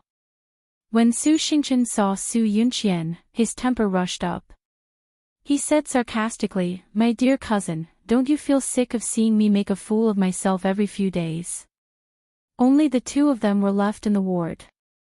Su Yunqian didn't have to pretend anymore. She smiled faintly. Sick of it? Why would I be sick of it? On the other hand, Xingqian, I heard that your temper is getting worse and worse. You even drove away a few nurses in anger. Your current state will only make the person who harmed you more excited. Su Xingqian sneered. Aren't you the one who harmed me? Su Yunqian ran her fingers through her hair and smiled brightly. Every injustice has its perpetrator and every debt has its debtor. Even if you want to take revenge, you should know who your opponent is. To tell you the truth, I've already broken up with Han. Right now, Xia Dong is the biggest winner. Do you still want to fight with me and let her reap the benefits? Su Xingqian questioned, Do you think I'll believe your words? Su Yunqian retorted. You've already become like this. What's the point of lying to you? Su Xingchen was so angry that he almost broke his teeth. His head was wrapped in gauze, revealing only a pair of eyes filled with hatred. She said coldly, "Don't think that I can't do anything to you just because I've become like this." Su Yunqian shrugged. "Of course not. I know you have a very powerful godfather." She smiled lightly. "Xingchen, I'm here to tell you a piece of good news." "What good news can you have?" She smiled mysteriously. "Bailey Jing is coming back. Don't you think that's good news?" Su Xingchen's eyes lit up. Bailey Jing grew up with him. Their relationship was very good. At least, in Bailey Jing's eyes, that was the case. Bailey Jing had a lot of authority in the Bailey family. If she was willing to help him, Su Xingchen couldn't help but clench his fists. Su Yunqian saw his reaction and laughed softly. "I just saw Xia Dong on the 7th floor of the inpatient department. Enemies are bound to meet on a narrow road. Why is she here?" "I don't know. I'll leave first. Have a good rest." Su Yunqian achieved her goal and didn't stay any longer. Su Yunqian's words were like stones, causing 1,000 ripples in Su Xingchen's heart. Her hatred for Xia Dong increased day by day after her disfigurement. She wanted to know everything related to her. Su Xingchen found an excuse to send Xia Xingqing away. Then, with a head full of gauze, he took the elevator to the 7th floor. She searched ward by ward and finally saw Xia Dong outside the isolation ward. She was playing with Xiao Guai. The mother and daughter were laughing happily. Su Xingchen couldn't wait to rush in and strangle them. In the evening, Su Murong came to visit Su Xingchen after work. Su Xingchen secretly told Su Murong about Xia Dong's daughter being hospitalized. Su Murong advised her not to act rashly, but Su Xingchen didn't give up. She had already found out that Xia Dong would leave the hospital every night after coaxing Xiao Guai to sleep. The best way to make Xia Dong suffer was to hurt the person she cared about the most. Su Xingchen's heart was twisted. As long as she thought about taking revenge on Xia Dong, she was filled with energy. At 8:00 in the evening, Bailey Han came to visit Xiao Guai. The two of them stayed in the ward to accompany Xiao Guai. Su Xingchen, who was secretly observing from outside the ward, had accumulated the hatred in her heart to its peak. It surged and howled, looking for an outlet to vent. When Xiao Guai fell asleep, Bailey Han sent Xia Dong home. The corridor was full of patients with bandages wrapped around their heads, but they didn't care. On the 12th floor, in the VIP ward, Su Xingchen's caregiver, Xiao Wang, found that Su Xingchen was missing. He searched the entire floor but couldn't find her. He anxiously called Su Murong to report. At this time, Su Murong and Xia Xingqing had just returned home from the hospital. When they heard that Su Xingchen was missing, they hurriedly drove to the hospital. On the other side, Su Xingchen didn't go through any sterilization or protective measures. She quietly entered Xiao Guai's ward. After entering, she pulled down the curtain of the isolation ward. Under the dim light, Xiao Guai was lying quietly, fast asleep. Su Xingchen sneered. She took out a pair of white gloves from the pocket of her hospital gown and put them on. She slowly stretched out her hand, took a pillow, and covered Xiao Guai's face with it. Her hands fiercely pressed down on the pillow. Xiao Guai's entire face was covered by the pillow. Her breathing was difficult. In her sleep, her two legs kicked wildly, her hands flailed wildly, and she fiercely struggled. Her small and weak body writhed in pain under the blanket, letting out a painful woo-woo sound. It was as if Su Xingchen had been injected with chicken blood. Her entire body was boiling with passion, and the feeling of revenge attacked her brain. She grinned and squeezed the pillow even harder. Xiao Guai's painful groans became softer and softer, and her struggling movements became weaker and weaker. At this time, the ward's door was suddenly opened. A figure flew over, grabbed Su Xingchen, and pulled her back a few steps. Su Murong rushed over. Her face was full of anger. She lowered her voice and said, "You're crazy. Come with me." "No, I'm not going, I'm going to kill her." Success was in the blink of an eye. How could she give up? "Pa!" Su Murong fiercely slapped her on the head. She suppressed her anger and roared, "Su Xingchen, stop messing around, come with me." Su Xingchen was stunned. Mommy actually hit her. Su Murong removed the pillow from Xiao Guai's face and casually threw it on a chair. She bent down to check Xiao Guai's breathing. She quickly grabbed Xiao Guai's wrist and dragged her out of the ward. The two of them looked like they were being chased by a monster. They hurriedly returned to the 12th floor. "Xingchen, where did you go? Your mommy and I were worried to death." Xia Xinqing and Su Murong split up to look for Su Xingchen's whereabouts. When they heard that Su Murong had found her, they hurriedly rushed back from the upper floor. "Hubby, Xingchen couldn't sleep, so she went downstairs for a walk. Look at you sweating so much. Hurry and go wash up." Su Murong considerately handed a towel to Xia Xinqing and pushed him into the bathroom. Only the mother and daughter were left in the room. Su Murong coldly said, "Xingchen, come with me." Su Xingchen knew that she was angry, so she didn't dare to say anything. She silently followed her out the door and to the rooftop. "Pa!" Su Murong slapped Su Xingchen's head. It looked fierce, but it avoided the wound on her face. "Mommy." Su Xingchen touched her head with tears in her eyes. "Don't call me mommy. I don't have a daughter as stupid as you." Su Murong was so angry that her whole body trembled. She pointed at her daughter's nose and said angrily, "Su Xingchen, you used to be quite smart. How did you become an idiot now? Do you think that you can get revenge on Xia Dong just because you killed Xiao Guai? Have you ever thought that you're a criminal now? If you add the crime of intentional homicide, even if I'm the king of heaven, I won't be able to save your life." "Mommy, I am wearing gloves. They won't leave any fingerprints. Also, no one knows that I entered Xiao Guai's room. They'll definitely treat it as a medical accident. Did your head get caught in the door?"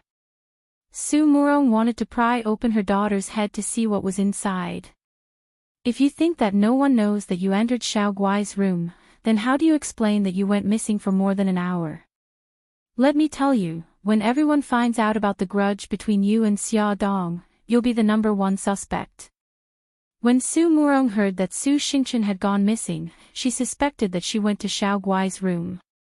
If even she was suspicious, then what about the police? Only then did Su Xingchen come to her senses. Hatred had made her lose her mind. She couldn't even find such a simple loophole. You just have to pray that Xiao Guai doesn't die so easily. Su Murong expected better from Su Xingchen. "Xingchen, I know you hate them, but revenge is a dish best served cold. Why are you so anxious now?" Su Xingchen mumbled, "Mommy, I was wrong. I'll let it go this time. I just felt Xiao Guai's breath. She's still breathing." Su Murong didn't scare her anymore. She sighed, "Xingchen, you're mommy's only daughter. Mommy has your best interests at heart. I definitely won't harm you. Listen to mommy and change your temper in the future. Stay calm." Su Xingchen nodded sadly. "Okay, let's go back to the room. If we're any later, your daddy will be worried again." Su Murong softened her voice. The mother and daughter went downstairs to the room. When they entered the elevator, Su Xingchen suddenly thought of something and said, "Mommy, I think I've been tricked by Su Yunqian." "What happened?" Su Murong's delicate eyebrows furrowed slightly. Only then did Su Xingchen tell her about Su Yunqian's visit in the afternoon. He also said that Su Yunqian told her that Xia Dong was on the 7th floor. If that wasn't the case, she wouldn't have gone to the 7th floor to investigate. She also wouldn't have known that Xiao Guai lived on the 7th floor. Come and see, Hongcha 866.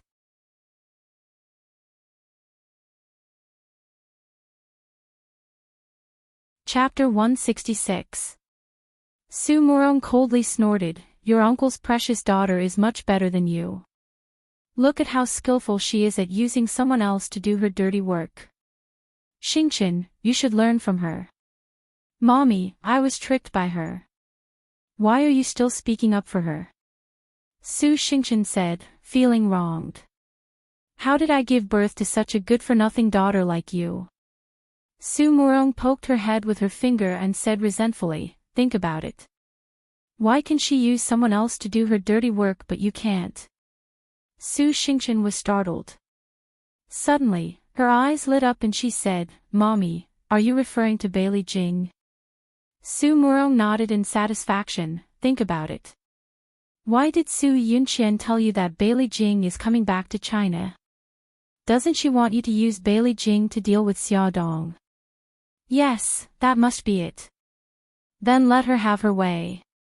Su Murong's lips curved into a cruel smile. "However, you want Bailey Jing to deal with not only Xia Dong but also Su Yunqian herself."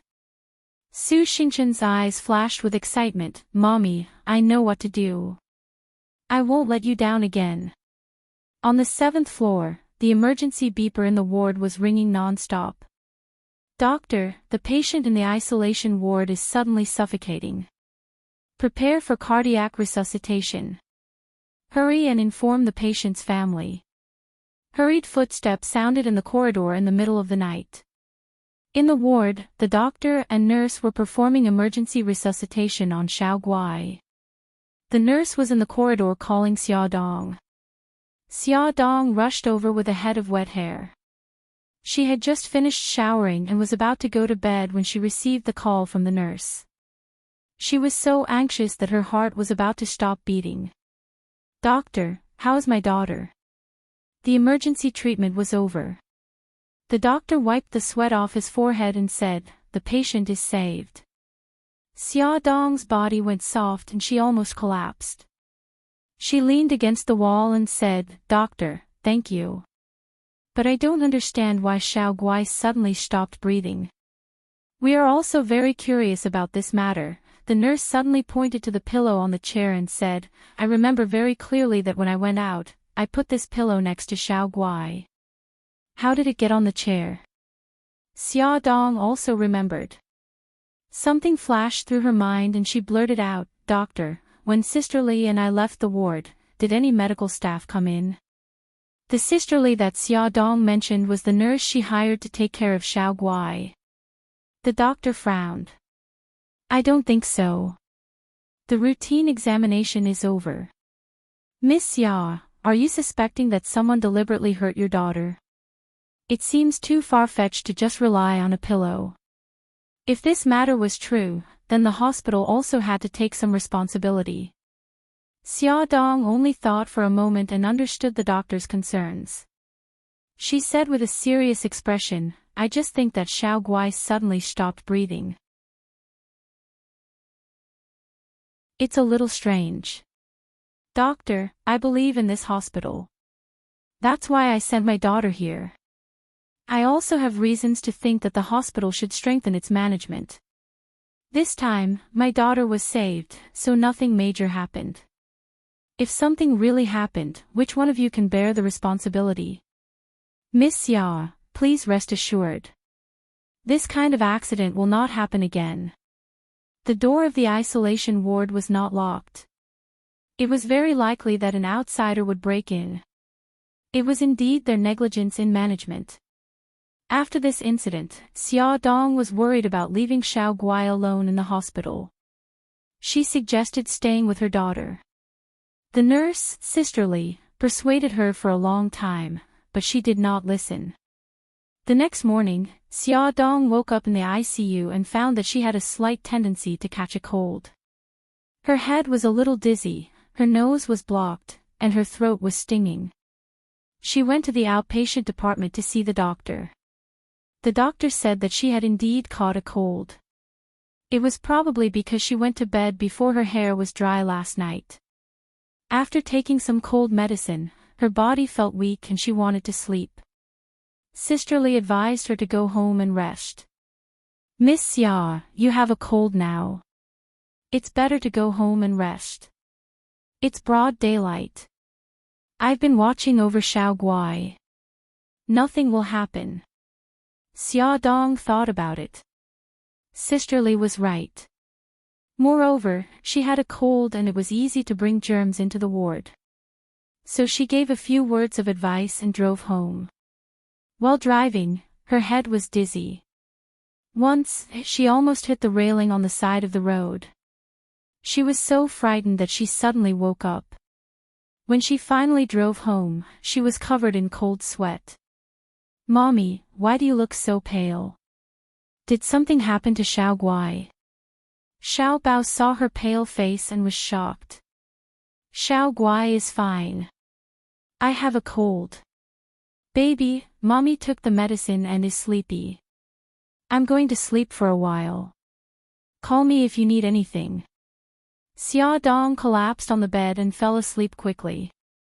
She did not even hear her phone ring many times. Bailey Han called Xia Dong's phone many times, but no one answered. He had a bad feeling in his heart. In the end, he called her home phone. Xiao Bao picked up. When the little guy heard his voice, he was like a kitten. All the fur on his body stood up vigilantly. "Why are you looking for my mommy?" "I just want to ask your mommy how Xiao Guai is doing." Bailey Han pinched his eyebrows.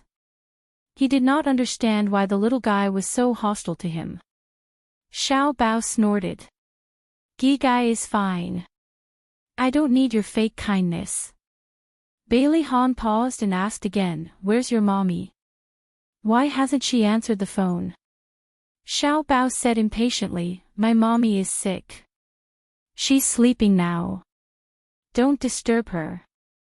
"Sick?" Bailey Han frowned. "Is it serious?" "It's just a cold. I'm not going to talk to you anymore. I'm going to order takeout for my mommy. She definitely hasn't eaten yet." Xiao Bao rubbed his chin, thinking about what his mommy liked to eat. Bailey Han looked at the pile of documents on the table and then looked at his schedule for the day. He suddenly stood up from the chair and took his coat from the hanger. "Linda, I'm going out for a while. I'll be back in the afternoon. Call me if you need anything." "Okay, CEO." When Bailey Han drove his luxury car to the mall wearing a high-end handmade suit, he bought a lot of things in the vegetable and fruit section. He pushed the cart to the exit to pay the bill, which attracted the attention of many young wives and aunties. Some people even came up to him and asked, "Young man, do you have a girlfriend? Auntie can introduce you." Bailey Han's expression was cold. He said indifferently, "Thank you, Auntie, but I already have a girlfriend." TSK, what a pity. The more the auntie looked at Bailey Han, the more she felt that he was her future son-in-law. It was a pity that he already had someone he liked. When Bailey Han said this, the hearts of the people around him broke. He paid the bill, rushed out of the crowd, and got into his luxury car with bags of various sizes. Xiao Bao heard the doorbell ring. He looked at the person outside warily before opening the door. "Bailey Han, what are you doing here?" Xiao Bao was speechless. Was the man in front of him carrying bags of various sizes really the cold and heartless, king of hell in the business world, Bailey Han? "I'm here to see your mommy." Bailey Han did not wait for him to invite him in. He directly grabbed the bags and forced his way in. Hey, what are you doing? Don't touch my kitchen. Don't touch my fridge. That's my favorite bowl. Don't touch it. Xiao Bao followed behind Bailey Han with his short legs. Seeing him busy like a spinning top, he could not help but shout in exasperation. Shoo! Bailey Han suddenly squatted down and put his index finger to his lips, making a shushing gesture. Don't be so loud. Be careful not to wake your mommy. At this moment, Bailey Han was wearing an apron with cartoon images printed on it. His cold and handsome face looked much gentler. He touched Xiao Bao's head. I'll make something delicious for you later. The kitchen is very smoky. Gigai, go play outside. You, Xiao Bao's face turned red. After a long while, he squeezed out 3 words. You rascal. Bailey Han chuckled and did not deny it. Xiao Bao flew into a rage out of humiliation. He kicked his leg and ran out of the kitchen angrily. Xia Dong woke up. She hugged the quilt and sat up in bed. Her head was still a little dizzy, but her cold symptoms had improved a lot. She grabbed a shawl and draped it over her shoulders. Yawning, she lazily walked to the living room and poured herself a glass of water. Holding it with both hands, she curled up on the sofa. A fragrant smell wafted from the kitchen, followed by the sound of cooking. Her mind was still not fully awake. She squinted her eyes and leaned against the soft sofa. She called out lazily, "Brother Shin." After calling out, she suddenly realized that something was wrong. Brother Shin had gone to Japan. Then who was cooking in the kitchen? Could it be Miss Tian Luo? She amused herself.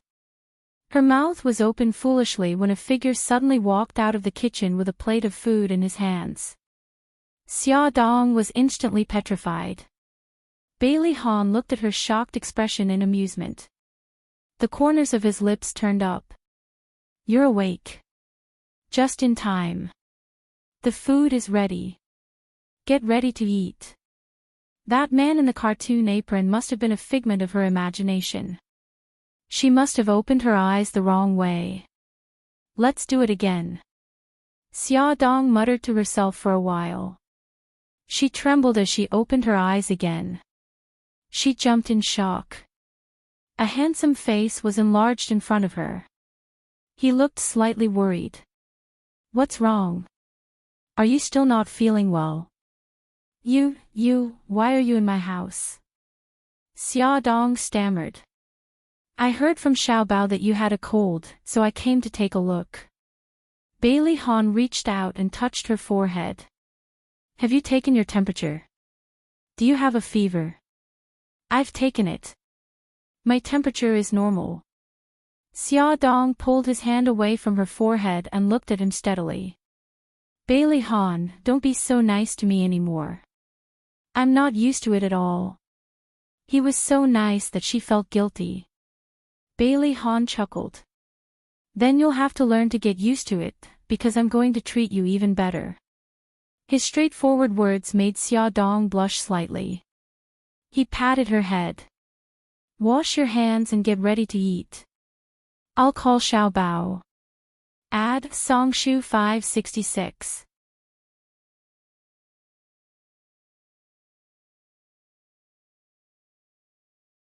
Chapter 167.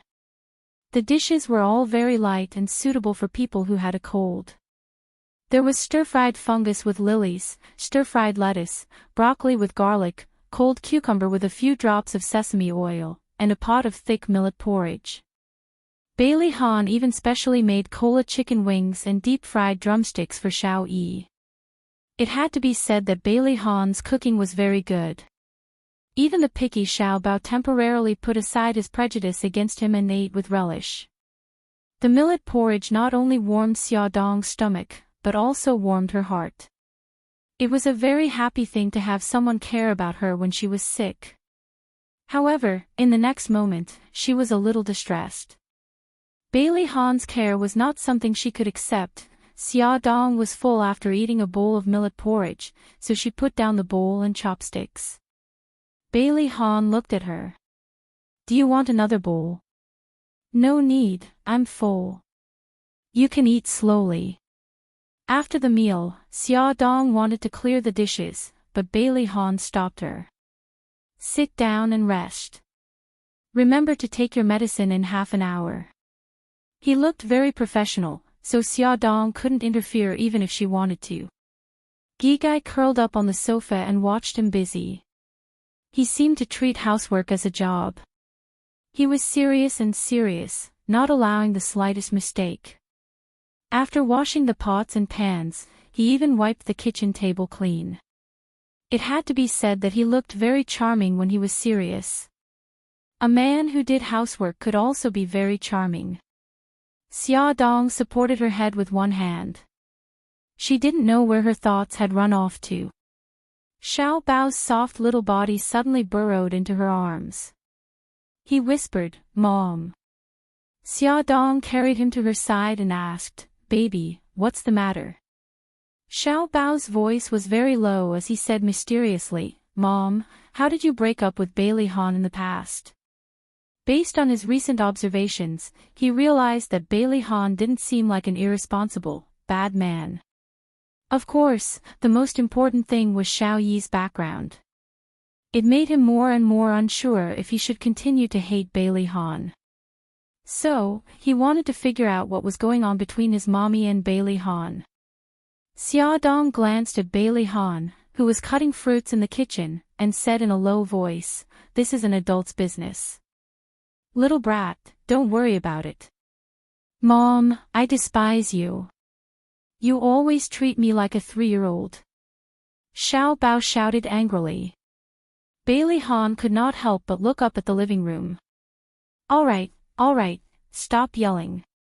Xia Dong quickly covered his mouth and whispered, "Xiao Bao, don't let Bailey Han know that you and Xiao Guai are his children. Do you hear me?" Xiao Bao blinked. His eyes were full of questions, as if he was asking why. Xia Dong was helpless. She said softly, "Actually, I did something wrong to him in the past. He didn't do anything wrong to me, so you have to treat him better in the future." The fruit platter hit the glass table and made a crisp sound.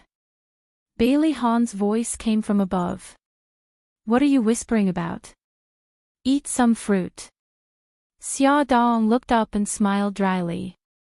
"I'm saying that Xiao Bao should treat you better because you're his elder. Isn't that right, Xiao Bao?" Her hand secretly pinched Xiao Bao lightly. Xiao Bao pouted unwillingly. "That's right, Uncle Bailey." "Uncle Bailey," Bailey Han's mouth twitched. Why did he suddenly feel that he was very old? After eating the fruit, Bailey Han sat beside the mother and son. He picked up a newspaper and started reading. He looked like he was going to stay for a long time. 10 minutes passed. Bailey Han was still reading the newspaper seriously. Xia Dong and Xiao Bao looked at each other. Finally, Xia Dong coughed and said, "Bailey Han, aren't you going back to the company in the afternoon?" Bailey Han looked at the newspaper and said calmly, "I've already arranged for the company's matters." "Then, you're not busy?" "No." Bailey Han looked up at her. "Are you asking me to leave?" No. Why would I?" Xia Dong waved her hand and smiled. "I just think that you're the big boss of the company. You must have a lot of things to do. It's good that you're not busy, Xiao Bao rolled her eyes. She despised her mother in her heart. Bailey Han wasn't a monster. Why did she look like she was afraid of him?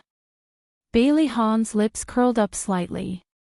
He looked at his watch. It was almost time. He poured a glass of warm water and took out some cold medicine. He placed it in front of Xia Dong. "Take the medicine." "Okay." Xia Dong looked like she was going to die a martyr's death. She swallowed the pill. Bailey Han actually took out a chocolate from his pocket and handed it to her. Xia Dong was petrified. Bailey Han felt a little uncomfortable under her stare. He coughed and explained, Xiao Yi likes to eat chocolate. Actually, he gave this to me, oh. Xia Dong peeled the chocolate and stuffed it into her mouth. There were only a few key words left in her mind. Xiao Yi gave it to him. After she took the medicine, he reminded her, you rest at home. I'm going to the hospital to visit Xiao Guai. I want to go too. Xia Dong jumped down from the sofa. Be good. You have a cold now. Who knows if you'll pass the virus to Xiao Guai. Why don't you rest at home and then go to the hospital to visit her? Bailey Han called out to Xiao Bao. Xiao Bao, look after your mommy. Don't let her run around. Xia Dong was unhappy. Hey, what do you mean run around? I'm not a child. Bailey Han chuckled. In my eyes, Xiao Bao is more reliable than you. Xiao Bao nodded seriously. Uncle Bailey, I strongly agree with you on this point. Xia Dong was in tears. She was completely despised by the father and son. In the end, Xia Dong couldn't persuade Bailey Han. Xiao Bao kept pestering her and she didn't go to the hospital to visit Xiao Guai. Bailey Han played with Xiao Guai in the hospital for more than an hour. After she fell asleep, he went to the company. Before he got off work, he called Xia Dong. What do you want to eat tonight? Xia Dong was shocked. He wouldn't come to help her cook again, right? She quickly said, I'll just make some porridge tonight. Don't trouble yourself. Seeing her so fearful, Bailey Han was speechless. Forget it, he'd do as he saw fit. He looked at the time and said, you don't have to make food. I'll buy it on the way and bring it over. I'll be at your place around 6. After work, Bailey Han drove to a private restaurant and took away the food that he had ordered in advance. The fragrant stewed beef brisket with tomatoes, the milky white ginseng chicken soup, and the green vegetables were placed on the table. Xia Dong and Xiao Bao couldn't help but exclaim. It smells so good. Bailey Han smiled when he saw their satisfied expressions. He picked up his jacket and said, Xiao Bao, remember to remind your mommy to take her medicine half an hour after dinner. Perhaps it was because of what Xia Dong said at noon, or because Bailey Han's role as the good guy was too deeply rooted in people's hearts, Xiao Bao's impression of him had changed greatly. He nodded and said, I know. Bailey Han smiled and touched his head. Then he looked at Xia Dong. I'm leaving first. I've already told the hospital. Xia Dong said, aren't you going to eat with us?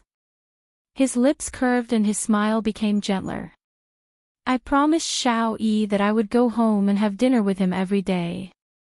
Oh, okay. Be careful on the road. Xia Dong walked him to the door. He suddenly put his arm around her shoulders and lowered his head to get closer to her. You, Xia Dong panicked and reached out to push him away. He was very strong. Her struggles were useless in front of him. He continued to get closer to her and kissed her forehead gently. He whispered, rest well. Don't make me worry. Xia Dong's delicate face flushed red. He chuckled. I like to see you shy. Ah, how could he say something so shameless? Her heart pounded. Finally, she blushed and squeezed out 2 words from between her teeth. Pervert, he laughed deeply. His voice was full of pleasure. She glared at him. What are you laughing at? Hurry up and leave. I'll leave immediately. But you have to promise me that you'll remember to miss me. He liked to tease her and see her angry face. As expected, Xia Dong was angry. Bailey Han, I order you to get out of my sight immediately. Was the world going crazy? Bailey Han had always been expressionless. Why was he teasing her so blatantly? Was he possessed by Bailey Yun? Alright, I was just joking. Don't be angry. Bailey Han knew when to stop. He rubbed her hair and smiled warmly. Hurry up and go in. The food will get cold soon. Xia Dong, who felt bullied by him, didn't even say goodbye. She closed the door and leaned against it to calm her nerves that were about to break down. Thanks to Bailey Han's meticulous care, Xia Dong recovered from her cold the next day and continued to live a lively and valiant life. Xiao Guai's illness was also much better. The doctor said that she could be discharged in 2 days. Of course, she still had to undergo chemotherapy on time to control her condition. On the day Xiao Guai was discharged, Xia Dong brought Xiao Bao and Bailey Han brought Xiao Yi. The 4 of them brought her home. Her face was as white as snow. She wore a mask and her small and soft body seemed to have lost a lot of weight. Her pair of beautiful eyes blinked as if they could speak. On the way, Xia Dong felt that something was wrong with Xiao Yi. He sat in the back corner expressionlessly and seemed to be very angry. Xia Dong turned around and whispered to Bailey Han, "What's wrong with Xiao Yi? He seems unhappy." Bailey Han also whispered, "I'm not sure either." Xia Dong glared at him. "How can you be his daddy?" He smiled and said half-jokingly, "Since you're worried, why don't you be his mommy? It'll make it easier for you to supervise me." Xia Dong couldn't be bothered with him. Xiao Guai, who was in Xia Dong's arms, was so happy that her eyes narrowed into slits. She giggled and said, "Mommy, Uncle Bailey, I heard you. Little one, look at how capable you are." Xia Dong was amused and kissed her daughter on the cheek. Bailey Han chuckled. "Xiao Guai, do you agree with Uncle Bailey's suggestion?" Add Songshu 566.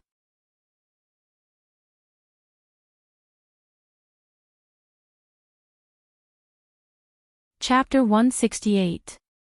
Xiao Guai blinked her big beautiful eyes and pondered seriously. "But if mommy becomes Brother Yi's mommy, won't I have to marry uncle?" Xia Dong said nervously, "Xiao Guai, don't say any more." Bailey Han glanced at Xiao Guai. "Yeah, that's right." Xiao Guai let out an "oh," and her next words almost made Bailey Han vomit blood. She said, "Then I can't agree to it. I want Uncle Shin to be my daddy." Bailey Han's face darkened. "Why?"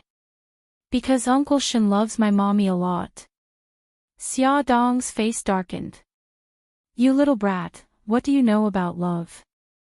Don't talk nonsense." "I'm not talking nonsense. Mommy, if you don't believe me, you can ask brother." Xiao Guai turned her little head to look at the back seat and shouted, "Brother, brother, am I right?" Although their conversation was soft, it couldn't be hidden from Xiao Yi and Xiao Bao who were sitting in the back seat. Xiao Yi's face darkened and she clenched her fists in anger. Xiao Bao was speechless at their conversation, but he couldn't dampen his sister's spirits, so he could only nod.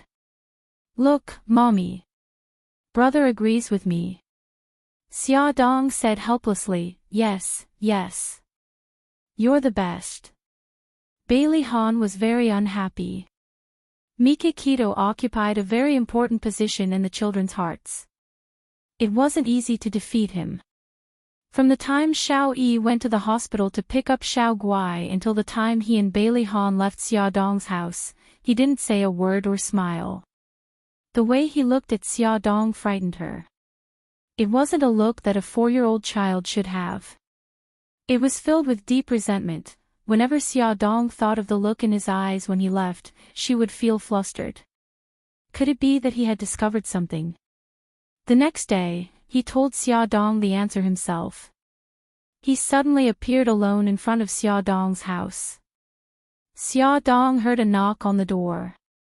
She opened the door but did not see anyone. Just as she was about to close the door, she heard Xiao Yi's cold voice. "I'm downstairs." She lowered her head and indeed saw Xiao Yi standing at the door. His handsome little face was covered with a layer of frost and his dark eyes were staring at her sharply. Xiao Yi, why are you here alone? Xia Dong was surprised and invited him in with a smile. He strode over with his short legs and sat on the sofa obediently. He looked at her coldly. I have something to tell you. Xia Dong poured a glass of fruit juice for him and sat across from him. Xiao Yi, what do you want to tell me? Xiao Yi's eyes revealed a deep resentment and he asked word by word, why did you abandon me? Xia Dong's breathing suddenly stopped and her heart almost stopped beating. She gritted her teeth fiercely and came back to her senses. She forced a smile. Xiao Yi, what are you talking about? Auntie doesn't understand. He suddenly became angry and his little face flushed red. He said fiercely, stop pretending. I've tested our DNA and I know you're my mommy. Xia Dong's head exploded and her body trembled violently. She leaned against the sofa and her face was as pale as snow. I'm asking you, why did you abandon me? In order to get an answer today, he had snuck over to ask her while Daddy was at work. Xia Dong's lips trembled and her face was full of pain. I'm sorry, Xiao Yi. I'm sorry. Xiao Yi jumped off the sofa angrily and walked in front of her. He looked up and stared at her coldly. I want to know the answer. Why did you abandon me? I'm sorry. Xia Dong bent down to hug him. Xiao Yi, I'm sorry. I love you. I didn't abandon you on purpose. I really have my reasons. He couldn't dodge in time and was hugged tightly by her. Her embrace was so fragrant and warm. Every time he was lonely, he wanted someone to hug him like this, but she never appeared. Tears welled up in his eyes. Why did you abandon me? Why did you abandon me?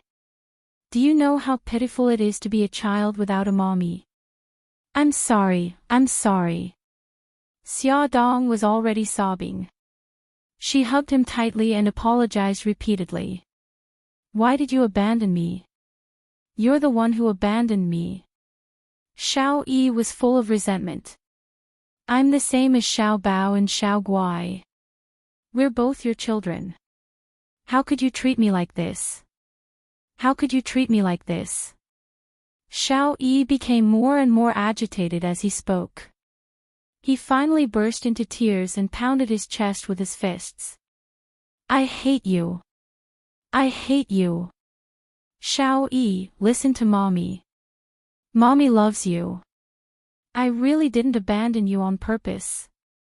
Hearing him say that he hated her, Xia Dong's heart ached so much that her tears fell. I don't believe you anymore. I won't believe you anymore. I hate you. I'll never forgive you. Little Wingzy cried loudly. His tears were like a broken string of pearls as they rolled down his face. His cries were like sharp knives cutting into Xia Dong's heart. She couldn't help but wail. Their cries alerted Xiao Bao and Xiao Guai. Xiao Bao walked towards them step by step. He couldn't believe it. Mommy, is Bailey Yi really your child? Xia Dong cried even louder. She hugged Xiao Yi tightly in her arms as if this could make up for the 4 years of motherly love she had missed. Mommy, does this mean that Brother Yi is also my biological brother? Uncle Bailey is our daddy. It took a long time for Xiao Guai to react. A trace of blood appeared on her pale face as she muttered, so, Big Brother and I also have a daddy. Xiao Yi cried and struggled hard. Let go of me. I'm never going to talk to you again. Xiao Yi, I hate you, let go of me. Bailey Yi hammered her arm with all his might, his pair of short legs kicking her forcefully. Xiao Bao widened her eyes in shock and shouted, Bailey Yi, don't hit mommy. She's pregnant. You'll hurt her and the baby. Bailey Yi stopped kicking, but his cries did not stop. Xia Dong had no choice but to let go of him. His eyes were red and his face was covered in tears. He glared at Xiaodong hatefully. I'm leaving. I'll never see you again. He ran to the door and tiptoed to open it.